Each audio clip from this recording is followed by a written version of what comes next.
Hi friends, film Nagar బాగట్ట ఛానల్కి స్వాగతం సుస్వాగతం. మీరు ఇంతవరకు మన ఛానల్ని సబ్స్క్రైబ్ చేసుకోకపోతే వెంటనే చేసుకోండి ఫ్రెండ్స్. అలాగే ఈ వీడియో నచ్చినట్లయితే ఒక లైక్ కూడా చేసుకోండి. Thank you. ఆంధ్రప్రదేశ్లోని పాత గుంటూరు జిల్లా పొన్నూరు పట్టణం దగ్గర పచ్చల తాడిపర్రు అనే చిన్న గ్రామంలోని పేద కుటుంబంలో 1955 సెప్టెంబర్ 14న లక్ష్మీ పార్వతి జన్మించింది. ఆమె తండ్రి దాసర కృష్ణమూర్తి నలుగురు సోదరులలో ఒకరు. తండ్రి నుంచి కృష్ణమూర్తి వాటాకు వచ్చిన ఆస్తి 2 ఎకరాల పొలం, ఒక రైసు మిల్లులో వాటా. కృష్ణమూర్తి కమ్యూనిస్టు కార్యకర్త, వ్యాపారం తెలిసినవారు కాదు. క్రమంగా మిల్లులో తన వాటాను 1.5 ఎకరాల భూమిని అమ్మేసుకున్నారు. కట్టెల అడితి ఉండేది. చెన్నుపాటి వీరయ్య చౌదరి కుమార్తె సామ్రాజ్యలక్ష్మిని ఆమెకు 10 ఏళ్లు ఉండగా పెళ్లి చేసుకున్నారు. లక్ష్మీ పార్వతి పుట్టిన తర్వాత ఇక పిల్లలు పుట్టకుండా కుటుంబ నియంత్రణ శస్త్రచికిత్స చేయించుకున్నారు. ఎందుకంటే ఆయన ఒక కమ్యూనిస్టు కాబట్టి. లక్ష్మీ పార్వతికి 9 ఏళ్లున్నప్పుడు ఒక హరికథా ప్రవీణుడు వీరగంధం సుబ్బారావు గారు ఆమె గ్రామాన్ని సందర్శించాడు. ఆమె పెదనాన్న అప్పుడప్పుడు గ్రామంలో సాంస్కృతిక కార్యక్రమాలు ఏర్పాటు చేసేవారు. ఒకరోజు సుబ్బారావు కృష్ణమూర్తి ఇంట్లో మధ్యాహ్న భోజనం చేశారు. అంటే లక్ష్మీ పార్వతి వాళ్ళ ఇంట్లో. ఆ తర్వాత కృష్ణమూర్తి ఇంటికి సుబ్బారావు క్రమం తప్పకుండా వచ్చేవారు. తన ప్రేమాభిమానాలు ప్రదర్శించడం కోసం భోజన సమయంలో లక్ష్మీ పార్వతిని తన పక్కనే కూర్చోబెట్టుకునేవారు వీరగంధం గారు. ఆమె అతనిని మామ అని ముద్దుగా పిలిచేవారు. 16 ఏళ్ల వయసులో లక్ష్మీ పార్వతిని పొన్నూరులోని భావనారాయణ సంస్కృత కళాశాలలో సుబ్బారావు చేర్పించారు. వార్షిక రుసుము 10 రూపాయలు. సీనియర్ల నుంచి పాత పుస్తకాలు ఇప్పిస్తానని కాలేజీ ప్రిన్సిపల్ ఆమెకు వాగ్దానం చేశాడు. డిగ్రీ కోర్సులో చివరి సంవత్సరంలో ఉండగా పార్వతి తెనాలలో సుబ్బారావు ఇంట్లోనే ఉండేది. సుబ్బారావుకు హరికథ కళను నేర్పిన గురువు తాళ్లకూరు వెంకటేశ్వర గుప్తా. ఆయన ఒకరోజు లక్ష్మీ పార్వతి తల్లిదండ్రుల వద్దకు వచ్చారు. తన శిష్యుడు సుబ్బారావు భార్య చనిపోయింది కనుక లక్ష్మీ పార్వతిని ఇచ్చి పెళ్లి చేయాలని అడిగారట. ఈ ప్రతిపాదనను పార్వతీ తల్లిదండ్రులు వ్యతిరేకించారు. కానీ లక్ష్మీ పార్వతి ఆమోదించింది. తనకు అప్పటికే సుబ్బారావుతో లైంగిక సంబంధం ఉన్నది కనుక అతడిని పెళ్లి చేసుకోవడం ఒక్కటే మార్గమని లక్ష్మీ పార్వతి భావించింది. అంటే ఆమెకు 13 సంవత్సరాల వయసున్నప్పుడే సుబ్బారావు గారు ఆమెను లైంగికంగా వాడుకున్నారట. అందువల్ల ఆమె సుబ్బారావుని పెళ్లి చేసుకోవాలని నిర్ణయించుకుంది. ఆమె నిర్ణయం తండ్రికి ఏమాత్రం నచ్చలేదు. ఈ సంబంధం నీవు ఎందుకు అంగీకరించావు పార్వతి? నీ పెళ్లి నేను చేయలేనని అనుకున్నావా అంటూ లక్ష్మీ పార్వతి తండ్రి కృష్ణమూర్తి గారు నిష్ఠూరంగా అడిగారు. సుబ్బారావుని పెళ్లి చేసుకుంటానంటూ లక్ష్మీ పార్వతి పట్టుబట్టడంతో ఆమెను ఇంటి నుంచి వెళ్ళగొట్టారు. పొరుగువారి దగ్గర అప్పు తీసుకుని లక్ష్మీ పార్వతి తెనాలి చేరుకుంది. సుబ్బారావుకు రెండో పెళ్లి జరిగే నాటికి ఆయన వయస్సు 36 సంవత్సరాలు. పైగా మొదటి భార్య ద్వారా 4 సంతానం కూడా ఉన్నారు. లక్ష్మీ పార్వతి వయసు 17 సంవత్సరాలు. తర్వాత కొంతకాలానికి వారికి ఒక కొడుకు పుట్టాడు. అతనికి కోటేశ్వర ప్రసాద్ అని పేరు కూడా పెట్టారు. బెంగళూరులో వైద్య విద్యలో పోస్ట్ గ్రాడ్యుయేషన్ చేసిన కోటేశ్వరరావు ఇప్పుడు హైదరాబాద్లోని ఆర్థోపెడిక్స్ వైద్యుడిగా పనిచేస్తున్నారు. అయితే ఇక్కడ మీకు ఒక విషయం చెప్పాలి. లక్ష్మీ పార్వతి వీరగంధం అక్రమ సంబంధం గురించి వీరగంధం భార్య గారికి తెలిసింది. ఆమె వీరగంధాన్ని అలాగే లక్ష్మీ పార్వతిని ఇద్దరినీ నిలదీసింది. దాంతో వీరగంధం ఆమెను గట్టిగా కొట్టడంతో ఆమెకు పెద్ద బలమైన గాయం తగిలింది. ఆమె రోజుల వ్యవధిలోనే చనిపోయారు. ఈ విషయం లక్ష్మీ పార్వతికి తెలుసు అని స్థానికులు చెబుతున్నారు. ఇందులో నిజమెంత అబద్ధమెంత అన్నది ఎవరికీ తెలియదు. కానీ స్థానికుల్లో 99% మాత్రం ఈ విషయాన్ని ధృవీకరిస్తున్నారు. ఆ తర్వాత ఇద్దరికీ పెళ్ళయ్యాక భర్త హరికథ చెప్పడానికి ఏ ఊరు వెళ్ళినా లక్ష్మీ పార్వతి ఆయన వెంటే వెళ్ళేవారు. మొదట్లో ఆమె హార్మోనియం వాయించేవారు. ఆ తర్వాత సుబ్బారావు గారి హరికథ చెప్పే ముందు ఆమె పరిచయ వాక్యాలు చెప్పేవారు. ఆమె ఉపన్యాసాలు ప్రజలకి నచ్చేవి. నాగార్జున విశ్వవిద్యాలయం నుంచి ఎంఏ తెలుగులో ఉత్తీర్ణులయ్యారు Lakshmi Parvati. Telugu Association of North America వారి ఆహ్వానం పైన సుబ్బారావు గారు లక్ష్మీ పార్వతి గారు 1985లో అమెరికాలో పర్యటించారు. అక్కడ నిర్వహించిన ప్రదర్శనలలో ఒకసారి తెలుగుదేశం పార్టీ అగ్రనాయకుడు పర్వతనేని ఉపేంద్రను కలుసుకున్నారు. వాళ్ళు తాము ఎన్టీఆర్కి వీరాభిమానులమని, ఆయనతో కలిసే అవకాశం కల్పిస్తే తమ జన్మ ధన్యమైనట్లు భావిస్తామని పార్వతి ఉపేంద్రతో చెప్పారట. తాము గుర్తింపు లేకపోయినా హైదరాబాద్లో టీడీపీ కోసం పనిచేస్తున్నామని సుబ్బారావు లక్ష్మీ పార్వతి ఉపేంద్రకు చెప్పారు. ఎన్టీఆర్ పట్ల అభిమానం కారణంగా రాజకీయాలలో లక్ష్మీ పార్వతికి ఆసక్తి పెరిగింది. ఢిల్లీలో ఆంధ్రప్రదేశ్ అవతరణోత్సవాలలో పాల్గొనేందుకు 1985లో ఎన్టీఆర్ గారు వెళ్లారు. ఆయన అభిమానులుగా సుబ్బారావుని లక్ష్మీ పార్వతిని ముఖ్యమంత్రికి టీడీపీ నాయకులు పరిచయం చేశారు. లక్ష్మీపార్వతి ముఖ్యమంత్రి పాదాలపై పడి ఆయన పట్ల తన భక్తిభావాన్ని వెలబుచ్చారు. ముఖ్యమంత్రి అంటే అదే ఎన్టీఆర్ గారు. టీడీపీ ప్రచార కార్యక్రమాలలో పాల్గొనడానికి అవకాశం ఇవ్వవలసిందిగా ఎన్టీఆర్ను కోరారు. ఎన్టీఆర్ గారు కూడా సరే అన్నారు. ఆ తర్వాత హైదరాబాద్లో జరిగిన మహానాడులో గుంటూరు జిల్లా నుంచి వచ్చిన సాంస్కృతిక బృందం సభ్యులుగా వారిద్దరూ హాజరయ్యారు. వేదిక దగ్గర ఎన్టీఆర్, లక్ష్మీపార్వతి ఎదురుపడ్డారు. ఆమెను ఎన్టీఆర్ పేరు పెట్టి పిలిచేసరికి ఆమె ఆనందం అంబరాన్ని తాకింది. ఆమె అంటే లక్ష్మీపార్వతి. ఒకసారి కలుసుకోవడానికి అవకాశం ఇవ్వవలసిందిగా సుబ్బారావు, లక్ష్మీపార్వతి ఎన్టీఆర్ని కోరారు. మర్నాడు ఉదయం 11 గంటలకు ఇంటి దగ్గర కలుసుకోవలసిందిగా ఎన్టీఆర్ చెప్పారు. మొదటిసారి కలుసుకున్నప్పటి నుంచే లక్ష్మీపార్వతి ఎన్టీఆర్ను స్వామి అని సంబోధించడం ప్రారంభించింది.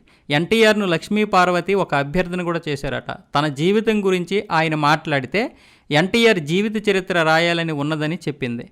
తర్వాత చూద్దాంలే అంటూ ఎన్టీఆర్ పెద్దగా పట్టించుకోలేదట మొదట్లో. హైదరాబాద్కు వచ్చినప్పుడల్లా ఎన్టీఆర్ను కలుసుకునేవారు లక్ష్మీపార్వతి. క్రమంగా వారు సన్నిహితులయ్యారు. మొదట్లో లక్ష్మీపార్వతి అని పిలిచేవారు ఎన్టీఆర్. తర్వాత లక్ష్మి అని ముద్దుగా పిలవడం మొదలుపెట్టారు. ఎన్టీఆర్ జీవిత చరిత్ర రాయడానికి ఆయన అనుమతిని ఎంఫిల్లో చేరడానికి పూర్వమే లక్ష్మీపార్వతి కోరారట. అయితే ఆయన అనుమతి నిరాకరించారు. సముద్రం లాంటి తన జీవితం లోతులను తెలుసుకోవడానికి అవసరమైన అనుభవం ఆమెకు రాలేదని అన్నారు ఎన్టీఆర్. కానీ ఆమె మాత్రం విడిచిపెట్టలేదు. సాహిత్య రంగానికి చెందిన తన మిత్రులు డాక్టర్ నండూరి రామకృష్ణమాచార్యను, అలాగే ప్రొఫెసర్ దొనప్పను, అలాగే మరినలుగురిని ఉదయం అల్పాహార విందుకు ఎన్టీఆర్ గారు ఆహ్వానించి తాను జీవిత చరిత్ర రాయించుకోవడానికి హరువుణ్ణేనా అని అడిగారట.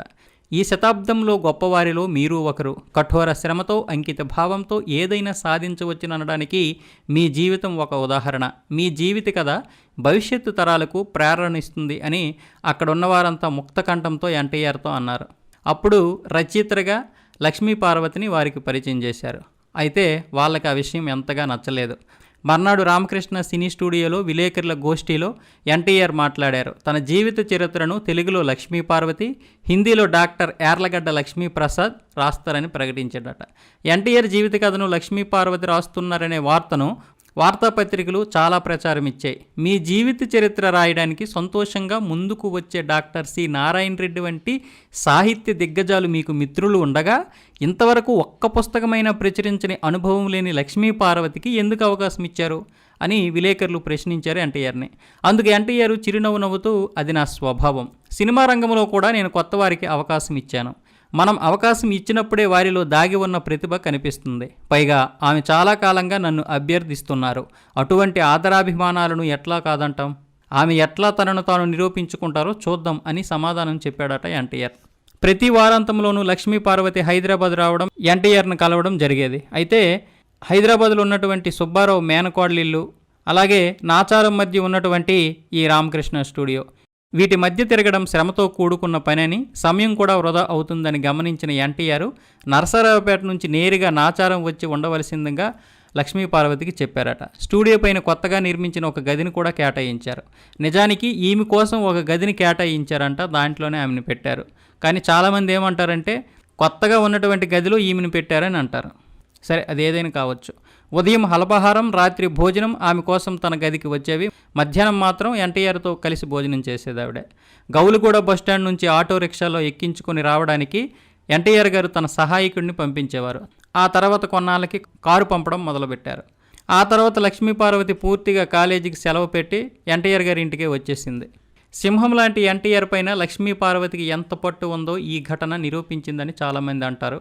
ఇది జరిగినప్పటి నుంచి తన భార్యకు ఎన్టీఆర్కు మధ్య ఏదో సంబంధం ఉన్నదనే అనుమానం కూడా సుబ్బారావు గారిని పీడించడం మొదలుపెట్టిందట. అప్పటికే ఆయనకు అనుమానం వచ్చేసింది.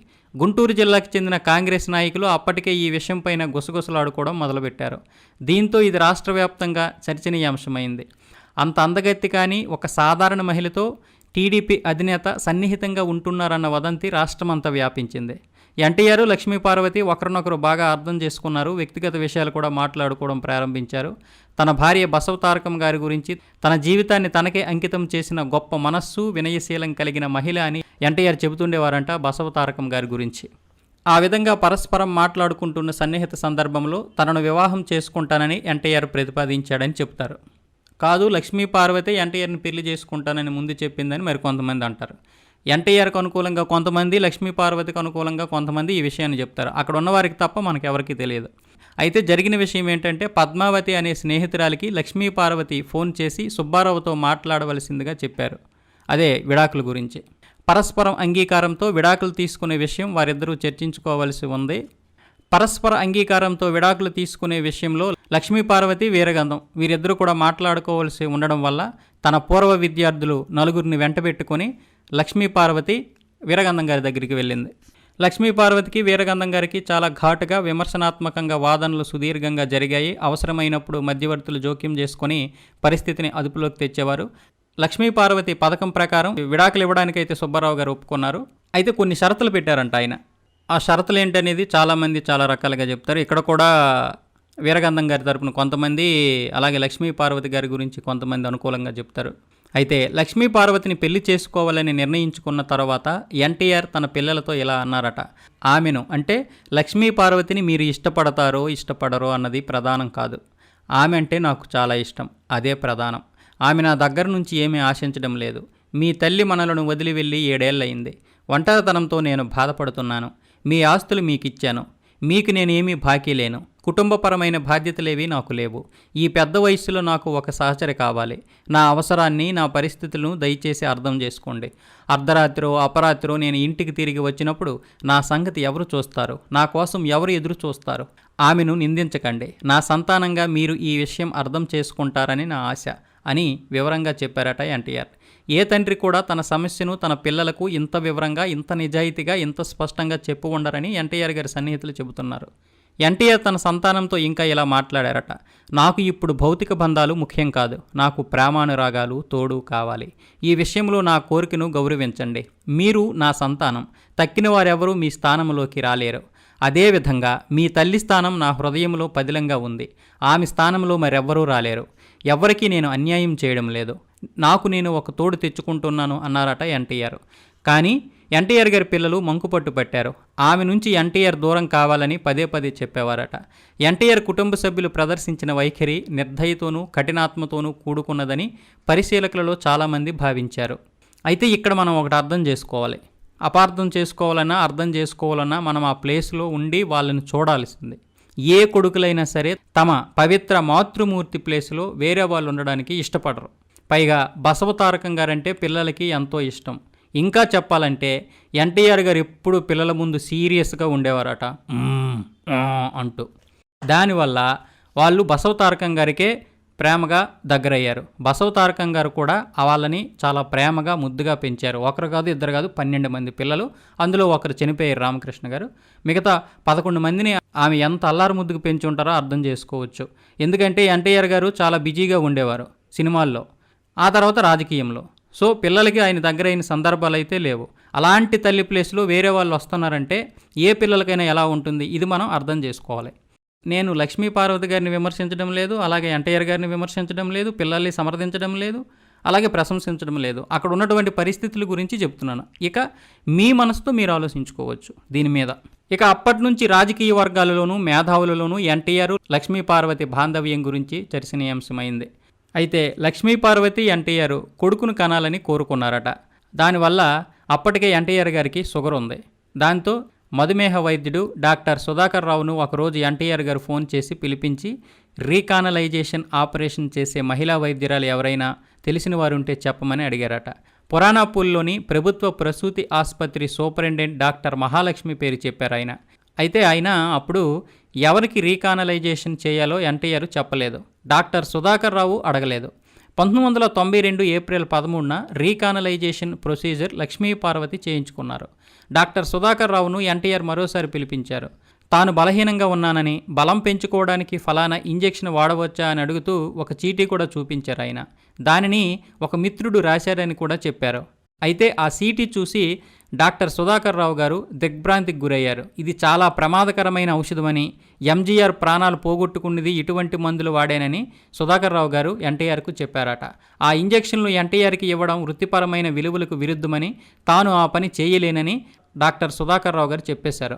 అటువంటి ప్రమాదభూయిష్టమైన మందులు వాడవద్దని, కావాలంటే మామూలు ఆరోగ్యం మెరుగుపడడానికి విటమిన్ బి ఇంజెక్షన్లు చేయించుకోవచ్చని చెప్పారట సుధాకర్ రావు గారు.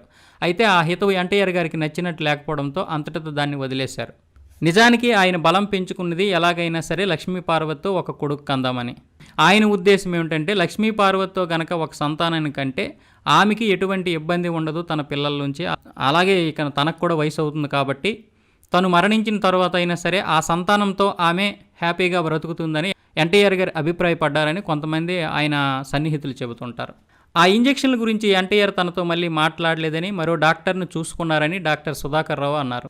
ఈ విషయం చంద్రబాబు నాయుడికి అలాగే పురంధేశ్వరి గారి భర్త వెంకటేశ్వరరావు గారికి తెలిసి ఇకను వాళ్ళు మిగతా పిల్లలకు కూడా చెప్పడం మొదలుపెట్టారు.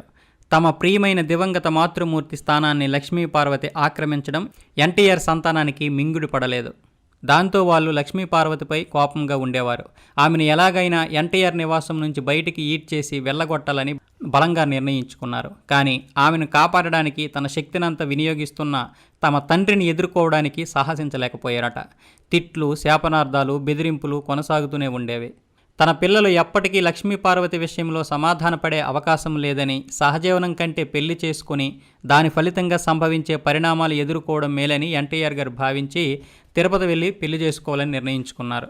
తిరుపతిలో నెహ్రూ మున్సిపల్ హై స్కూల్ ఆవరణలో 1993 సెప్టెంబర్ 10న బ్రహ్మాండమైన బహిరంగ సభలో లక్ష్మీ పార్వతిని పెళ్లి చేసుకోబోతున్నట్లు ఎన్టీఆర్ నాటకీయంగా తనదైన సినిమా ఫక్కీలో ప్రకటించారు. దాంతో ఆంధ్రప్రదేశ్ అంతా ఈ విషయం గురించే చర్చించుకోవడం మొదలుపెట్టారు. అయితే ఇప్పుడు పెళ్లి చేసుకుంటే రాబోయే ఎన్నికలలో టీడీపీకి ఎనలేని అపకారం జరుగుతుందని ఎన్టీఆర్ని చంద్రబాబు నాయుడు హెచ్చరించాడు. చంద్రబాబు నాయుడు మాటలు విని ఎన్టీఆర్ మౌనంగా ఉండిపోయారు. పెళ్లి ప్రస్తావనను విరమించుకున్నారేమోనని చంద్రబాబు నాయుడు అనుకున్నాడట. అయితే లక్ష్మీ పార్వతి రాకతో చంద్రబాబు నాయుడు మళ్ళీ అప్రమత్తమై కుటుంబ సభ్యుల్ని ఒక్కతాటిపైకి తీసుకొచ్చి ఎలాగైనా ఈ పెళ్లిని ఆపాలని ప్రయత్నాలు చేశాడు. పైగా రాబోయే ఎన్నికలలో పార్టీ ఎదుర్కోబోయే విపత్తును నివారించేందుకు ఏదైనా చేయాలని టీడీపీ నాయకులు కూడా చంద్రబాబు నాయుడుపైనే ఒత్తిడి తేవడం మొదలుపెట్టారు. ఇదే విషయాన్ని ఎన్టీఆర్ గారితో చంద్రబాబు నాయుడు చెబితే పార్టీ ప్రయోజనాలను తాను చూసుకుంటానని, ఎవరూ పట్టించుకోవక్కర్లేదని, బాధపడక్కర్లేదని చంద్రబాబు నాయుడుతో ఎన్టీఆర్ అన్నారట. ఉదయం హైదరాబాద్ బయలుదేరిన ఎన్టీఆర్కి, లక్ష్మీ పార్వతికి తిరుపతి విమానాశ్రయంలో చంద్రబాబు నాయుడు వీడ్కోలు చెప్పి ఆ తర్వాత అక్కడ ఉన్నటువంటి టీడీపీ నాయకులతో మంతనాలు జరిపినట్టు చెబుతారు అక్కడ ఉన్నటువంటి కొంతమంది చంద్రబాబు నాయుడు సన్నిహితులు, ఎన్టీఆర్ గారి సన్నిహితులు. ఎన్టీఆర్ గారు లక్ష్మీ పార్వతి కలిసి విమానంలో ప్రయాణం చేయడం అదే ప్రథమం. హైదరాబాద్ బంజారాహిల్స్కు వెళ్ళేసరికి లక్ష్మీ పార్వతికి పెళ్లి కూతురికి ఇచ్చే స్వాగతం కూడా లభించిందంట. హారతి పట్టారు, కొబ్బరికాయలు కొట్టారు, దిష్టి తీశారు, సాంప్రదాయానుసారంగా చేయవలసిన ఇతర పనులు కూడా చేశారు.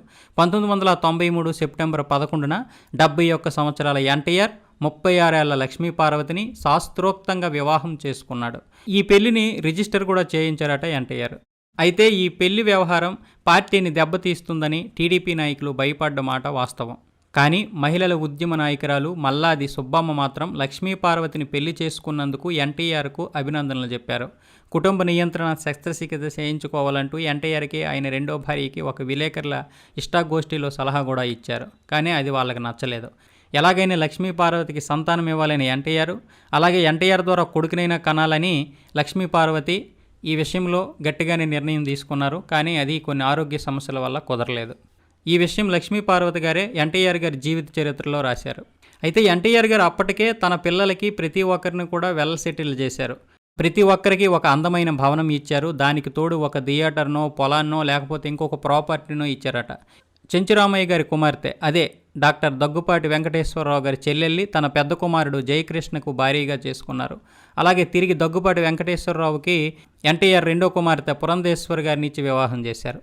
రెండో కుమారుడు సాయికృష్ణ, మూడో కుమారుడు హరికృష్ణ, వాళ్ళని కూడా మంచిగా సెటిల్ చేశారు. నాలుగో కొడుకు మోహన్ కృష్ణకు హైదరాబాద్లోని మాసాబ్ ట్యాంక్లో ఎన్టీఆర్ విడివిడిగా కట్టించిన ఇల్లు ఇచ్చారు.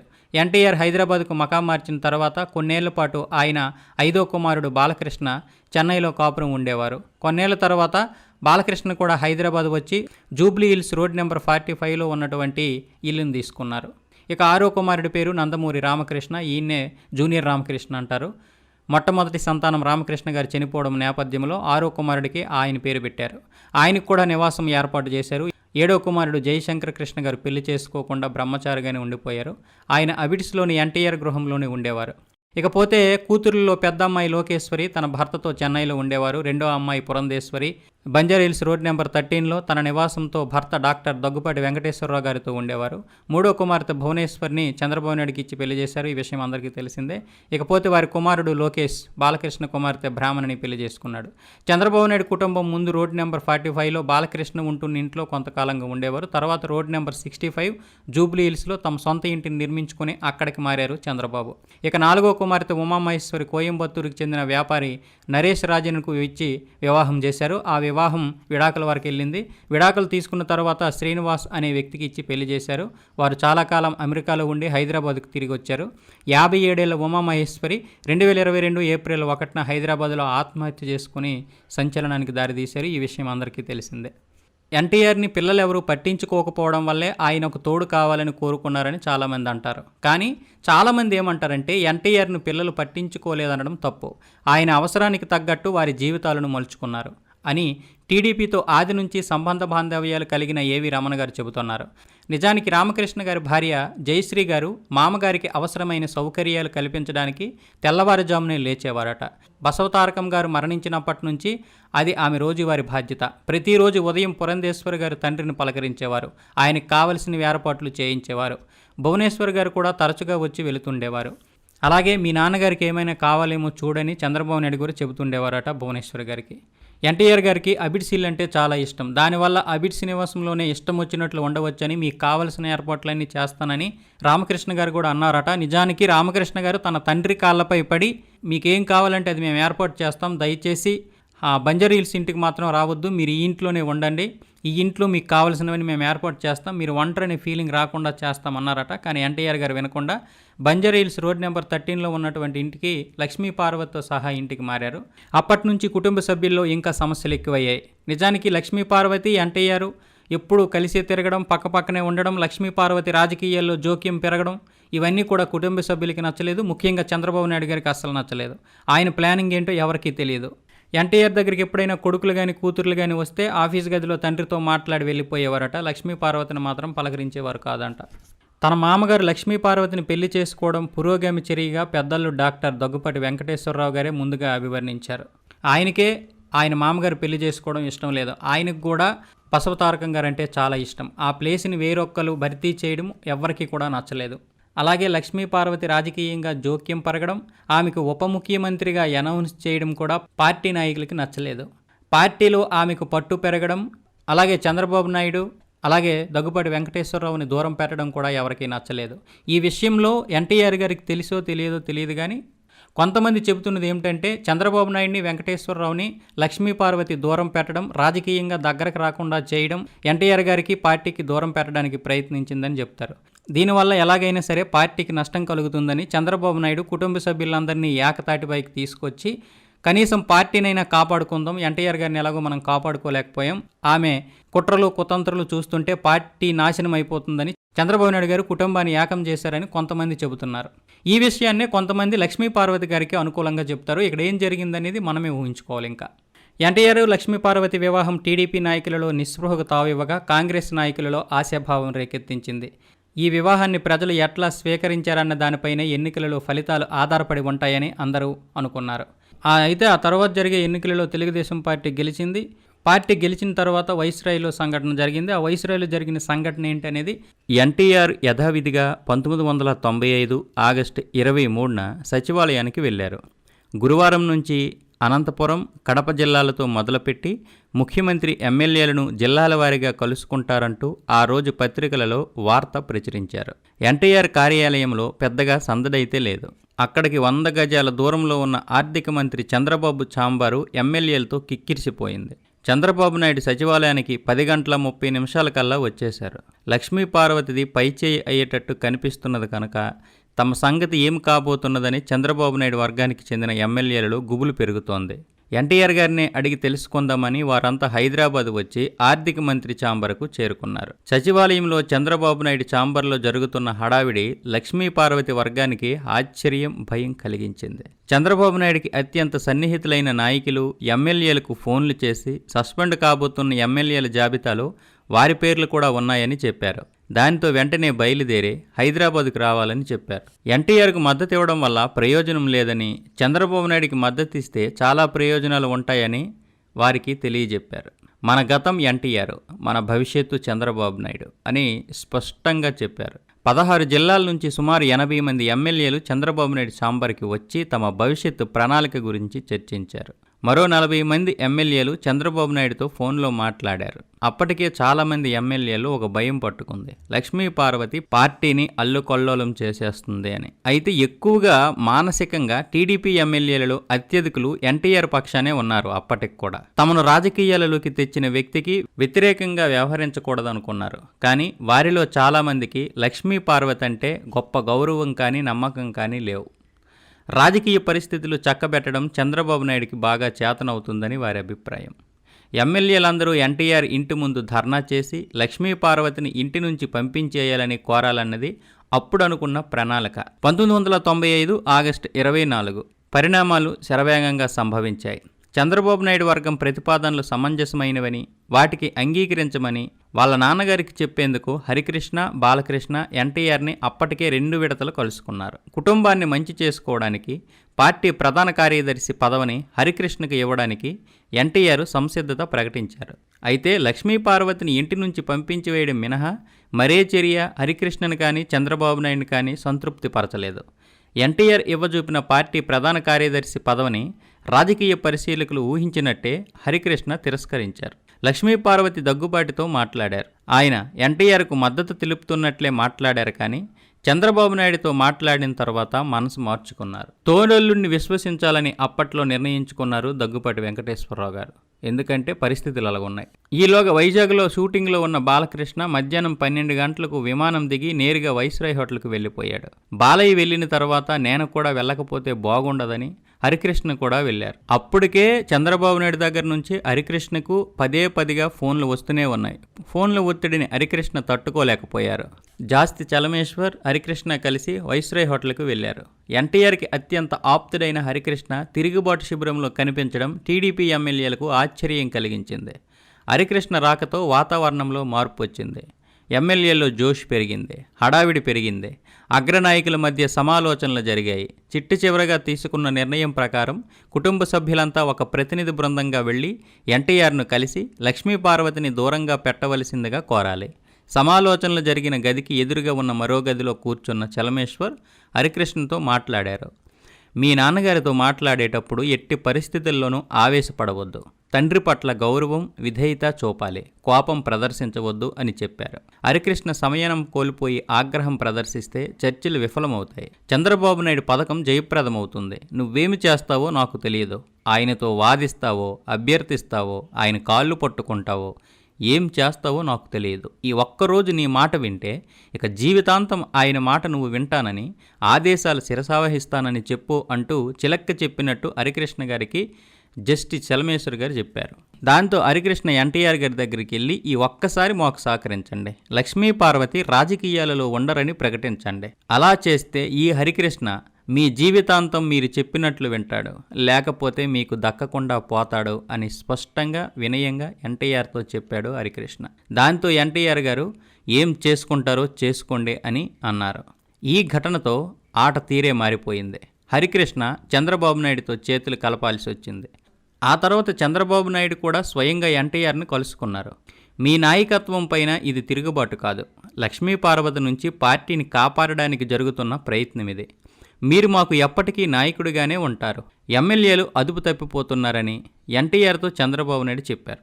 ఎమ్మెల్యేల అభిప్రాయం తెలుసుకోవడానికి ఒక్కొక్కరిని పిలిచి మాట్లాడవలసిందిగా సూచించాడు చంద్రబాబు.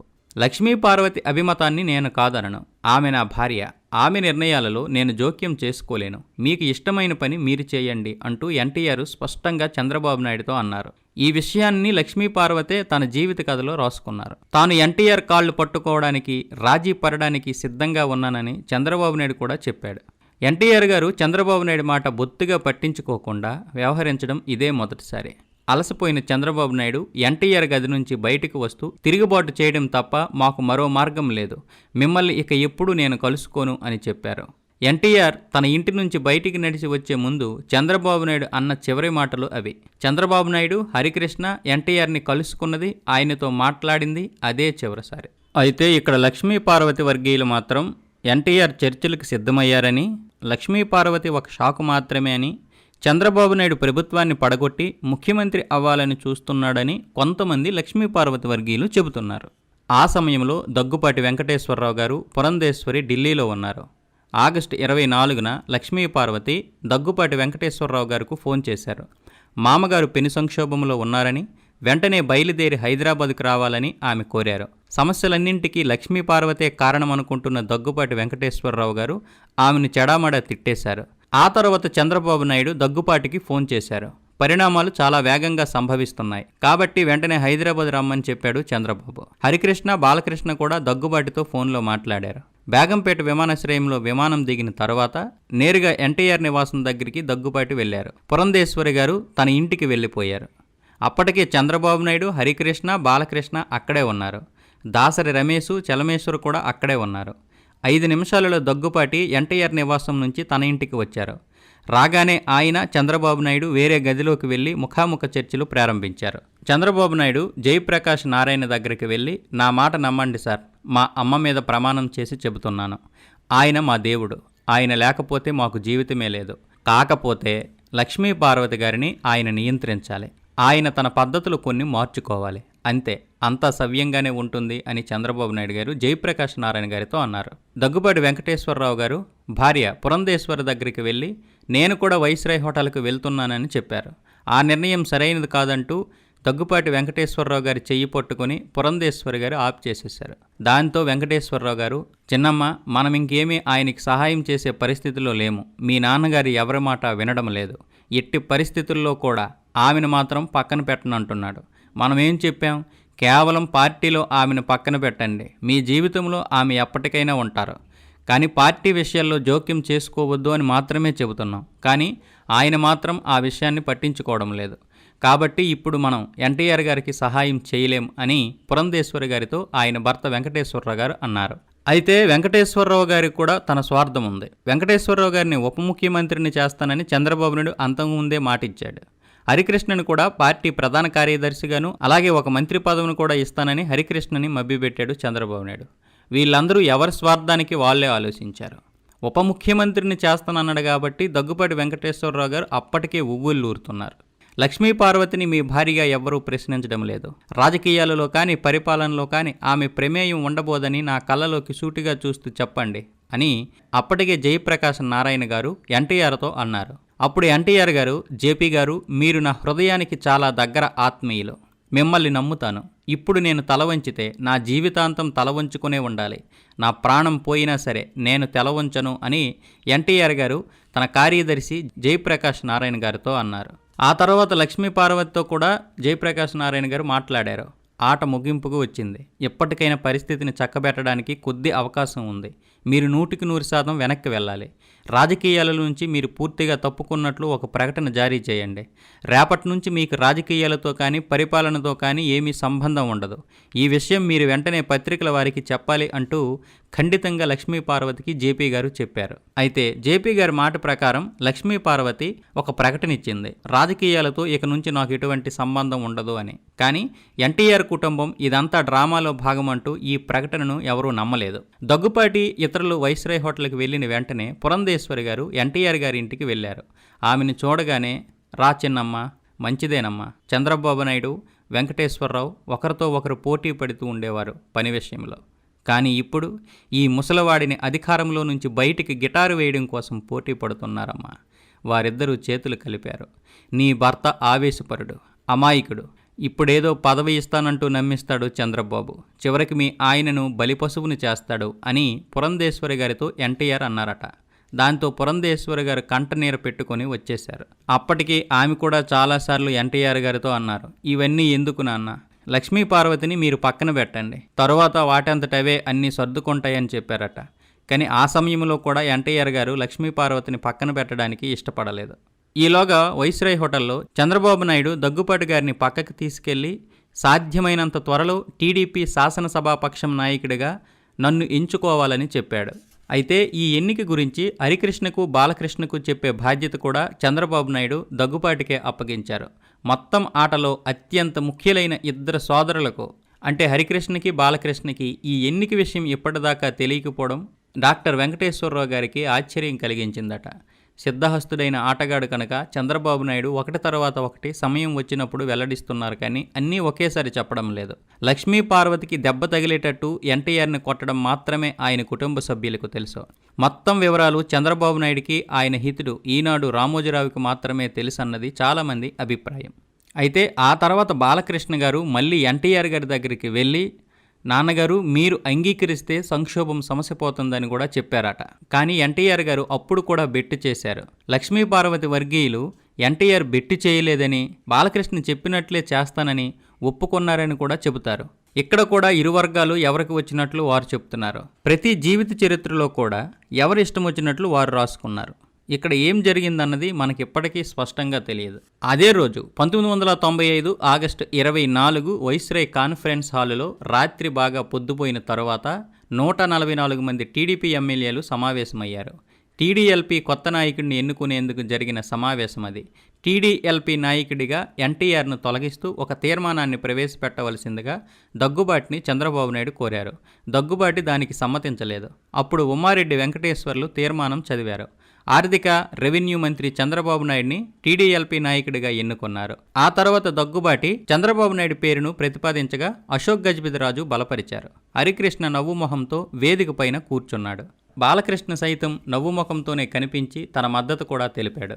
చంద్రబాబు నాయుడు టీడీఎల్పీ నాయకుడిగా ఎన్నికైనట్టు స్పీకర్ యనమల రామకృష్ణుడు ఒక బులెటిన్ విడుదల చేశారు. 1995 ఆగస్టు 25న ముఖ్యమంత్రి కార్యదర్శి జయప్రకాష్ నారాయణ గారికి తెల్లవారుజామునే ఎన్టీఆర్ నివాసం నుంచి ఫోన్ వచ్చింది. వెంటనే జేపీ గారు ఎన్టీఆర్ ఇంటికి వెళ్లారు. తాను అసెంబ్లీని రద్దు చేయాలని నిర్ణయించుకున్నానని, ఆ మేరకు ఒక తీర్మానాన్ని ఆమోదించడం కోసం మంత్రివర్గ సమావేశం ఏర్పాటు చేయాలని జేపీ గారితో ఎన్టీఆర్ గారు చెప్పారు. దాంతో జయప్రకాష్ నారాయణ గారు దిగ్భ్రాంతి చెందారు. ఎన్టీఆర్తో అప్పటి వరకు మిగిలి ఉన్న ఎమ్మెల్యేలు కూడా ప్రత్యర్థి శిబిరానికి వెళ్ళిపోతారని జేపీ గారు ముఖ్యమంత్రితో చెప్పారు. ఈ నిర్ణయం మంచిది కాదని కూడా వాదించారు. దాంతో ఎన్టీఆర్ గారు, నేను ముఖ్యమంత్రిని, నేను ఎన్నికల్లో గెలిచాను, నన్ను మీరు ఎట్లా ప్రశ్నిస్తారు అని ఎన్టీఆర్ గారు జేపీతో అన్నారు. జేపీ గారు ఎన్టీఆర్ గారికి ఏదో సమాధానం చెప్పబోతుండగా Andhra Pradesh advocate general S Ramachandra Rao హాల్లోకి ప్రవేశించారు. దాంతో ఎన్టీఆర్ గారు, రావయ్య రామచంద్ర, అసెంబ్లీ రద్దు ప్రతిపాదనపై మీ అభిప్రాయం ఏంటి అని అడిగారు. సార్, ఇదొక్కటే మార్గం అని రామచంద్రరావు వెంటనే ఖరాఖండిగా చెప్పేశాడు. ఇది కూడా ఒక పెద్ద తప్పు అయిపోయింది ఎన్టీఆర్ గారి జీవితంలో. కుటిల రాజకీయాలంటే ఎట్లా ఉంటాయో తెలియని ఎన్టీఆర్ గారికి ఈ పెద్ద మనిషి అంటే రామచంద్రరావు గారు చెప్పిందే నమ్మేశాడు. ఆయన సలహాపై ఆధారపడి అసెంబ్లీ రద్దు చేయాలని ఎన్టీఆర్ గారు నిర్ణయించుకున్నారు. అది ఒక విధంగా ఘోరమైన తప్పిదం కూడా అయ్యింది. ఆ విధంగా అసెంబ్లీని రద్దు చేయడం వల్ల మిగిలి ఉన్న ఎమ్మెల్యేలందరూ కూడా చంద్రబాబు నాయుడు పక్షాన చేరిపోయారు. ఈ విధంగా ఎన్టీఆర్ గారు ఇష్టం వచ్చినట్లు ప్రవర్తించారన్నది చాలామంది అభిప్రాయం. పరిస్థితులన్నీ ఎన్టీఆర్కి ప్రతికూలంగా మారిపోయాయి. ఒక్క రెండో భార్య లక్ష్మీ పార్వతి మాత్రమే ఆయన పక్షాన ఉన్నారు. ఇలాంటి దశలో అసెంబ్లీని రద్దు చేసే వైపుగా ఎన్టీఆర్ ఆలోచించేటట్టు చేయడంలో తన మిత్రుడైన అడ్వకేట్ జనరల్ రామచంద్రరావు సేవలను చంద్రబాబు నాయుడు తెలివిగా సంపూర్ణంగా వినియోగించుకున్నారు. ఒక చాణక్యుడు, వ్యూహ రచనా చతురులు మాత్రమే వేయగల ఎత్తుగడదే. అలాంటి ఎత్తుగడ చంద్రబాబు నాయుడు గారు తప్ప ఈ రాష్ట్ర రాజకీయాల్లో ఎవరూ చేయలేదట. ఇలాంటి ఎత్తుగడ ఇప్పటికి కూడా చంద్రబాబు నాయుడు గారు చేస్తూ ఉంటారంట. అయితే దాంతో ఎన్టీఆర్ గారు తన ఆట కట్టిందని తెలుసుకున్నారు. తన అల్లుడు చంద్రబాబు నాయుడు నాయకత్వంలో తన కుటుంబ సభ్యులు ఆడిన ఆటలో సంఖ్యాబలం లోపించి తాను ఓడిపోయానని అంగీకరించారు. 1995 ఆగస్టు 25న ఎమ్మెల్యేల తనిఖీ కార్యక్రమం 2 గంటల ఆలస్యమైంది. ఎన్టీఆర్ గారు నగరంలో పర్యటిస్తున్నారు కనుక జాప్యం జరిగింది. వైస్రాయ్ హోటల్కి వెళ్ళి బయటకు వచ్చి తనతో మాట్లాడవలసిందిగా ఎన్టీఆర్ గారు ఎమ్మెల్యేలకు విజ్ఞప్తి చేస్తే బాగుంటుందని పరిటాల రవీంద్ర, దేవినేని నెహ్రూ భావించారు. చిట్టి చివరి ప్రయత్నంగా ఈ సలహాని ఎన్టీఆర్ గారు ఆమోదించారు. భార్య లక్ష్మీ పార్వతి, మంత్రులు ఇంద్రారెడ్డి, ఎం నరసింహులు, పరిటాల రవీంద్ర, దేవినేని రాజశేఖర్ అదే నెహ్రూ గారు వెంటరాగా చైతన్య రథం పైన ఎన్టీఆర్ గారు సాయంత్రం 5 గంటల 15 నిమిషాలకు 1995 ఆగస్టు 25న వైస్రాయ్ హోటల్ దగ్గరకు వెళ్లారు. చంద్రబాబు నాయుడు వర్గానికి చెందిన ఎమ్మెల్యేలు ఉన్న వైస్రాయ్ హోటల్ ముందు చైతన్య రథం పైన నిలబడి బయటికి వచ్చి సమస్యలను తనతోనే ప్రత్యక్షంగా చర్చించండంటూ ఎన్టీఆర్కి విజ్ఞప్తి చేశారు. దురుద్దేశంతో వారిని హోటల్లో బంధించిన అవకాశవాదులు మాటలు నమ్మవద్దంటూ హెచ్చరించారు. వైస్రాయ్ ప్రాంగణం నుంచి చెప్పులు ఎన్టీఆర్ వైపు విసరడంతో పరిస్థితి అదుపు తప్పింది. అయితే ఈ చెప్పులు ఎవరు విసిరారు అన్నదానిపై కూడా ఇప్పటికీ చాలామంది చాలా రకాలుగా చెబుతారు. కొంతమంది చంద్రబాబు నాయుడు వర్గీయులే ఈ చెప్పులు వేయించారని అంటారు. మరికొంతమంది లక్ష్మీ పార్వతి పైన చెప్పులు వేయాలనుకొని అవి ఎన్టీఆర్ గారికి తగిలాయని తప్పుడు ప్రచారం బయటికి వెళ్ళిందని కూడా చెబుతారు. అప్పటికే ఎమ్మెల్యేలకి లక్ష్మీ పార్వతి అంటే పీకల్లోతు కోపం వచ్చేసింది. ఆమె వల్లే ఎన్టీఆర్ గారు ఎవరి మాట వినడం లేదని, ఆమె చెప్పినట్లే ఎన్టీఆర్ గారు ఆడుతున్నారని ఆమెపై చాలామందికి కోపం ముంచుకొచ్చేసింది. ఆ కోపంలోనే ఆమెపై చెప్పులు విసిరారు. హోటల్లోకి వెళ్లి బందీలుగా ఉన్న ఎమ్మెల్యేలను విడుదల చేయమని అరుస్తూ పోలీసులను ఎన్టీఆర్ గారు ఆదేశించారు. అయితే పోలీసులు ఒక్క అడుగు కూడా కదలలేదు. అలాగే తమ ముఖ్యమంత్రిని కలుసుకోవడానికి ఒక్క ఎమ్మెల్యే కూడా హోటల్ నుంచి బయటికి రాలేదు. అది చంద్రబాబు నాయుడు జరిపినటువంటి ఒక రాజకీయ క్రీడ. ఈ అవమానకరమైనటువంటి పరిస్థితులు చూసిన పరిటాల రవీంద్రకు ఆగ్రహం కట్టలు తెంచుకుంది. ఆయన కేకలు, తిట్లు లోపల ఉన్న ఎమ్మెల్యేలను మరింత దూరం చేశాయి. లక్ష్మీపార్వతి ఏదో చెప్పడానికి ప్రయత్నించేసరికి లోపల నుంచి Lakshmi Parvathi go back, LP down down అంటూ నినాదాలు కూడా వచ్చాయి. చంద్రబాబు నాయుడు వర్గానికి చెందిన ఎమ్మెల్యేలు మళ్ళీ చెప్పులు విసిరారు. ఇది కూడా లక్ష్మీపార్వతిపై కోపం మీదే ఆమెపైకి చెప్పులు విసిరారు. అందులో ఒక చెప్పు వచ్చి రవీంద్రకు తగిలింది. ముఖ్యమంత్రి ఎన్టీఆర్ గారు 3వ గేటు గుండా హోటల్కి వెళ్లే ప్రయత్నం చేశారు. కానీ దానికి తాళం వేసింది. సుమారు సాయంత్రం 7 గంటల ప్రాంతంలో అవమాన భారంతో కంటనీటితో ఎన్టీఆర్ గారు వెనక్కి వచ్చేశారు. ఇక్కడ చంద్రబాబు నాయుడిని బలపరచడానికి నాయకులకే కాదు, ప్రజలకు కూడా ఒక అవకాశం ఉంది. ఎన్టీఆర్కు వార్ధక్యం వస్తుంది. ఆయన ఆరోగ్యం బాగుండడం లేదు. ఎన్టీఆర్ని తెలివైన మహిళ చేతిలో బందీగా ఉన్న వృద్ధనేతగా చాలామంది ప్రజలు పరిగణించారు. లక్ష్మీపార్వతిని ఆశపోతుగా, పదవీకాంక్ష కలిగిన మహిళగా, జిత్తులు మారి నక్కగా ఎన్నో పత్రికలు రాశాయి. ప్రజలు కూడా వారి అభిప్రాయాన్ని చెప్పారు. అదే కాకుండా ఈ వ్యవహారం మొత్తం ఎన్టీఆర్ కుటుంబానికి, లక్ష్మీపార్వతికి మధ్య జరుగుతున్న పోరాటంగా మాత్రమే చూశారు.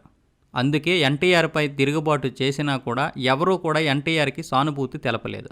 దీనికి తోడు ఎన్టీఆర్ పైన తిరుగుబాటు చేసినప్పుడు ఎన్టీఆర్ కుటుంబం యావత్తు తన వెంట ఉండే విధంగా చంద్రబాబు నాయుడు జాగ్రత్త తీసుకున్నారు. చంద్రబాబు నాయుడు ముఖ్యమంత్రి అయిన తర్వాత ఎమ్మెల్యేలలో చాలామంది ఎన్టీఆర్ పక్షం వీడి చంద్రబాబు నాయుడు పక్షంలో చేరిపోయారు. 3-4 మాసాలలోనే కొత్త ముఖ్యమంత్రి తన స్థానాన్ని సుస్థిరం చేసుకోగలిగాడు. దీనికి తోడు తమ నాయకుడు ఒక దిగువ మధ్యతరగతికి చెందిన సామాన్యురాలైన విడాకులు తీసుకున్న మహిళపైన మోజు పెంచుకోవడం, వయసులో కూడా చాలా వ్యత్యాసం ఉండడం, తమ ఆమోదం లేకుండా పెళ్లి చేసుకోవడం కమ్మ సామాజిక వర్గానికి చెందిన ప్రముఖులకు ఒక పట్టాన జీర్ణం కాలేదు. ఎన్టీఆర్కి ఏమైనా అయితే పార్టీ, ప్రభుత్వం ఆమె చేతుల్లోకి వెళ్లే అవకాశం ఉన్నదనే వాస్తవం ఎన్టీఆర్ కుటుంబ సభ్యులకు, కమ్మ సమాజానికి చెందిన పెద్దలకు కొన్ని రాత్రులు నిద్ర కూడా పట్టలేదు. ఎన్టీఆర్ అధికారాన్ని ఆయన కొడుకులు కానీ, అల్లులు కానీ పంచుకోవడం అటు కమ్మ వర్గానికి, ప్రజలకు ఆమోదయోగ్యమే కానీ ఒక అభాగ్యురాలు అంటే లక్ష్మీపార్వతి ఆ అధికారాన్ని చేజిక్కించడం ఇటు ప్రజలకు కానీ, అటు కుటుంబ సభ్యులకు కానీ ఇష్టం లేదు. అందుకే చంద్రబాబు నాయుడు ఆడిన ఆటలో ఎవరూ కూడా పెద్దగా రాద్ధాంతం చేయలేదు. అందరికీ అది ఆమోదయోగ్యమే అయ్యింది. ఆ తర్వాత చంద్రబాబు నాయుడు గవర్నర్ కృష్ణకాంత్ని కలుసుకున్నారు. ఎన్టీఆర్ కుటుంబ సభ్యులు దగ్గుబాటి, హరికృష్ణ, బాలకృష్ణ కూడా చంద్రబాబు నాయుడుతోనే ఉన్నారు. 11 మంది మంత్రుల ప్రతినిధి వర్గం గవర్నర్తో దాదాపు 3 గంటలు ఉంది. తమకే బలం ఉన్నట్లు గవర్నర్ అంగీకరించారని, స్పీకర్ వచ్చే వరకు ఆగాలని అనుకుంటున్నారని ఎన్టీఆర్ బర్తరఫ్ చేసిన 5 సీనియర్ మంత్రులతో ఒకరైన పి. అశోక్ గజపతిరాజు విలేకరులకు చెప్పారు. గవర్నర్ ఎదుట ఎమ్మెల్యేలను ప్రదర్శించడం ఆగస్టు 25 ఉదయం 9:30 జరిగింది. తమ గుర్తింపు కార్డులు ప్రదర్శించిన ఎమ్మెల్యేలను గవర్నర్ పలకరించారే కానీ ఎమ్మెల్యేలను లెక్కించలేదు. మొత్తం టీడీపీ బలం 214 మంది కాగా వారిలో 156 మంది ఎమ్మెల్యేలు చంద్రబాబు నాయుడిని బలపరిచారు. 1995 ఆగస్టు 27 నాటికి చంద్రబాబు నాయుడు బలం 164కు పెరిగింది. ఎన్టీఆర్తో ఉన్న ఎమ్మెల్యేల సంఖ్య 56కు పడిపోయింది. అంటే ఒక్కొక్కరు ఎన్టీఆర్ గారిని విడిచి చంద్రబాబు నాయుడు శిబిరానికి వచ్చేస్తున్నారన్నమాట. 1995 ఆగస్టు 27 నాటికి ఎన్టీఆర్ గారు రాష్ట్ర పర్యటన ప్రారంభించారు. సంక్షోభానికి దారితీసిన పరిస్థితులను ప్రజలకు వివరించి తనను బలపరచవలసిందిగా ఎమ్మెల్యేలపైన ఒత్తిడి తేవాలని ప్రజలకి ఉద్బోధించడం ఆయన పర్యటన లక్ష్యం.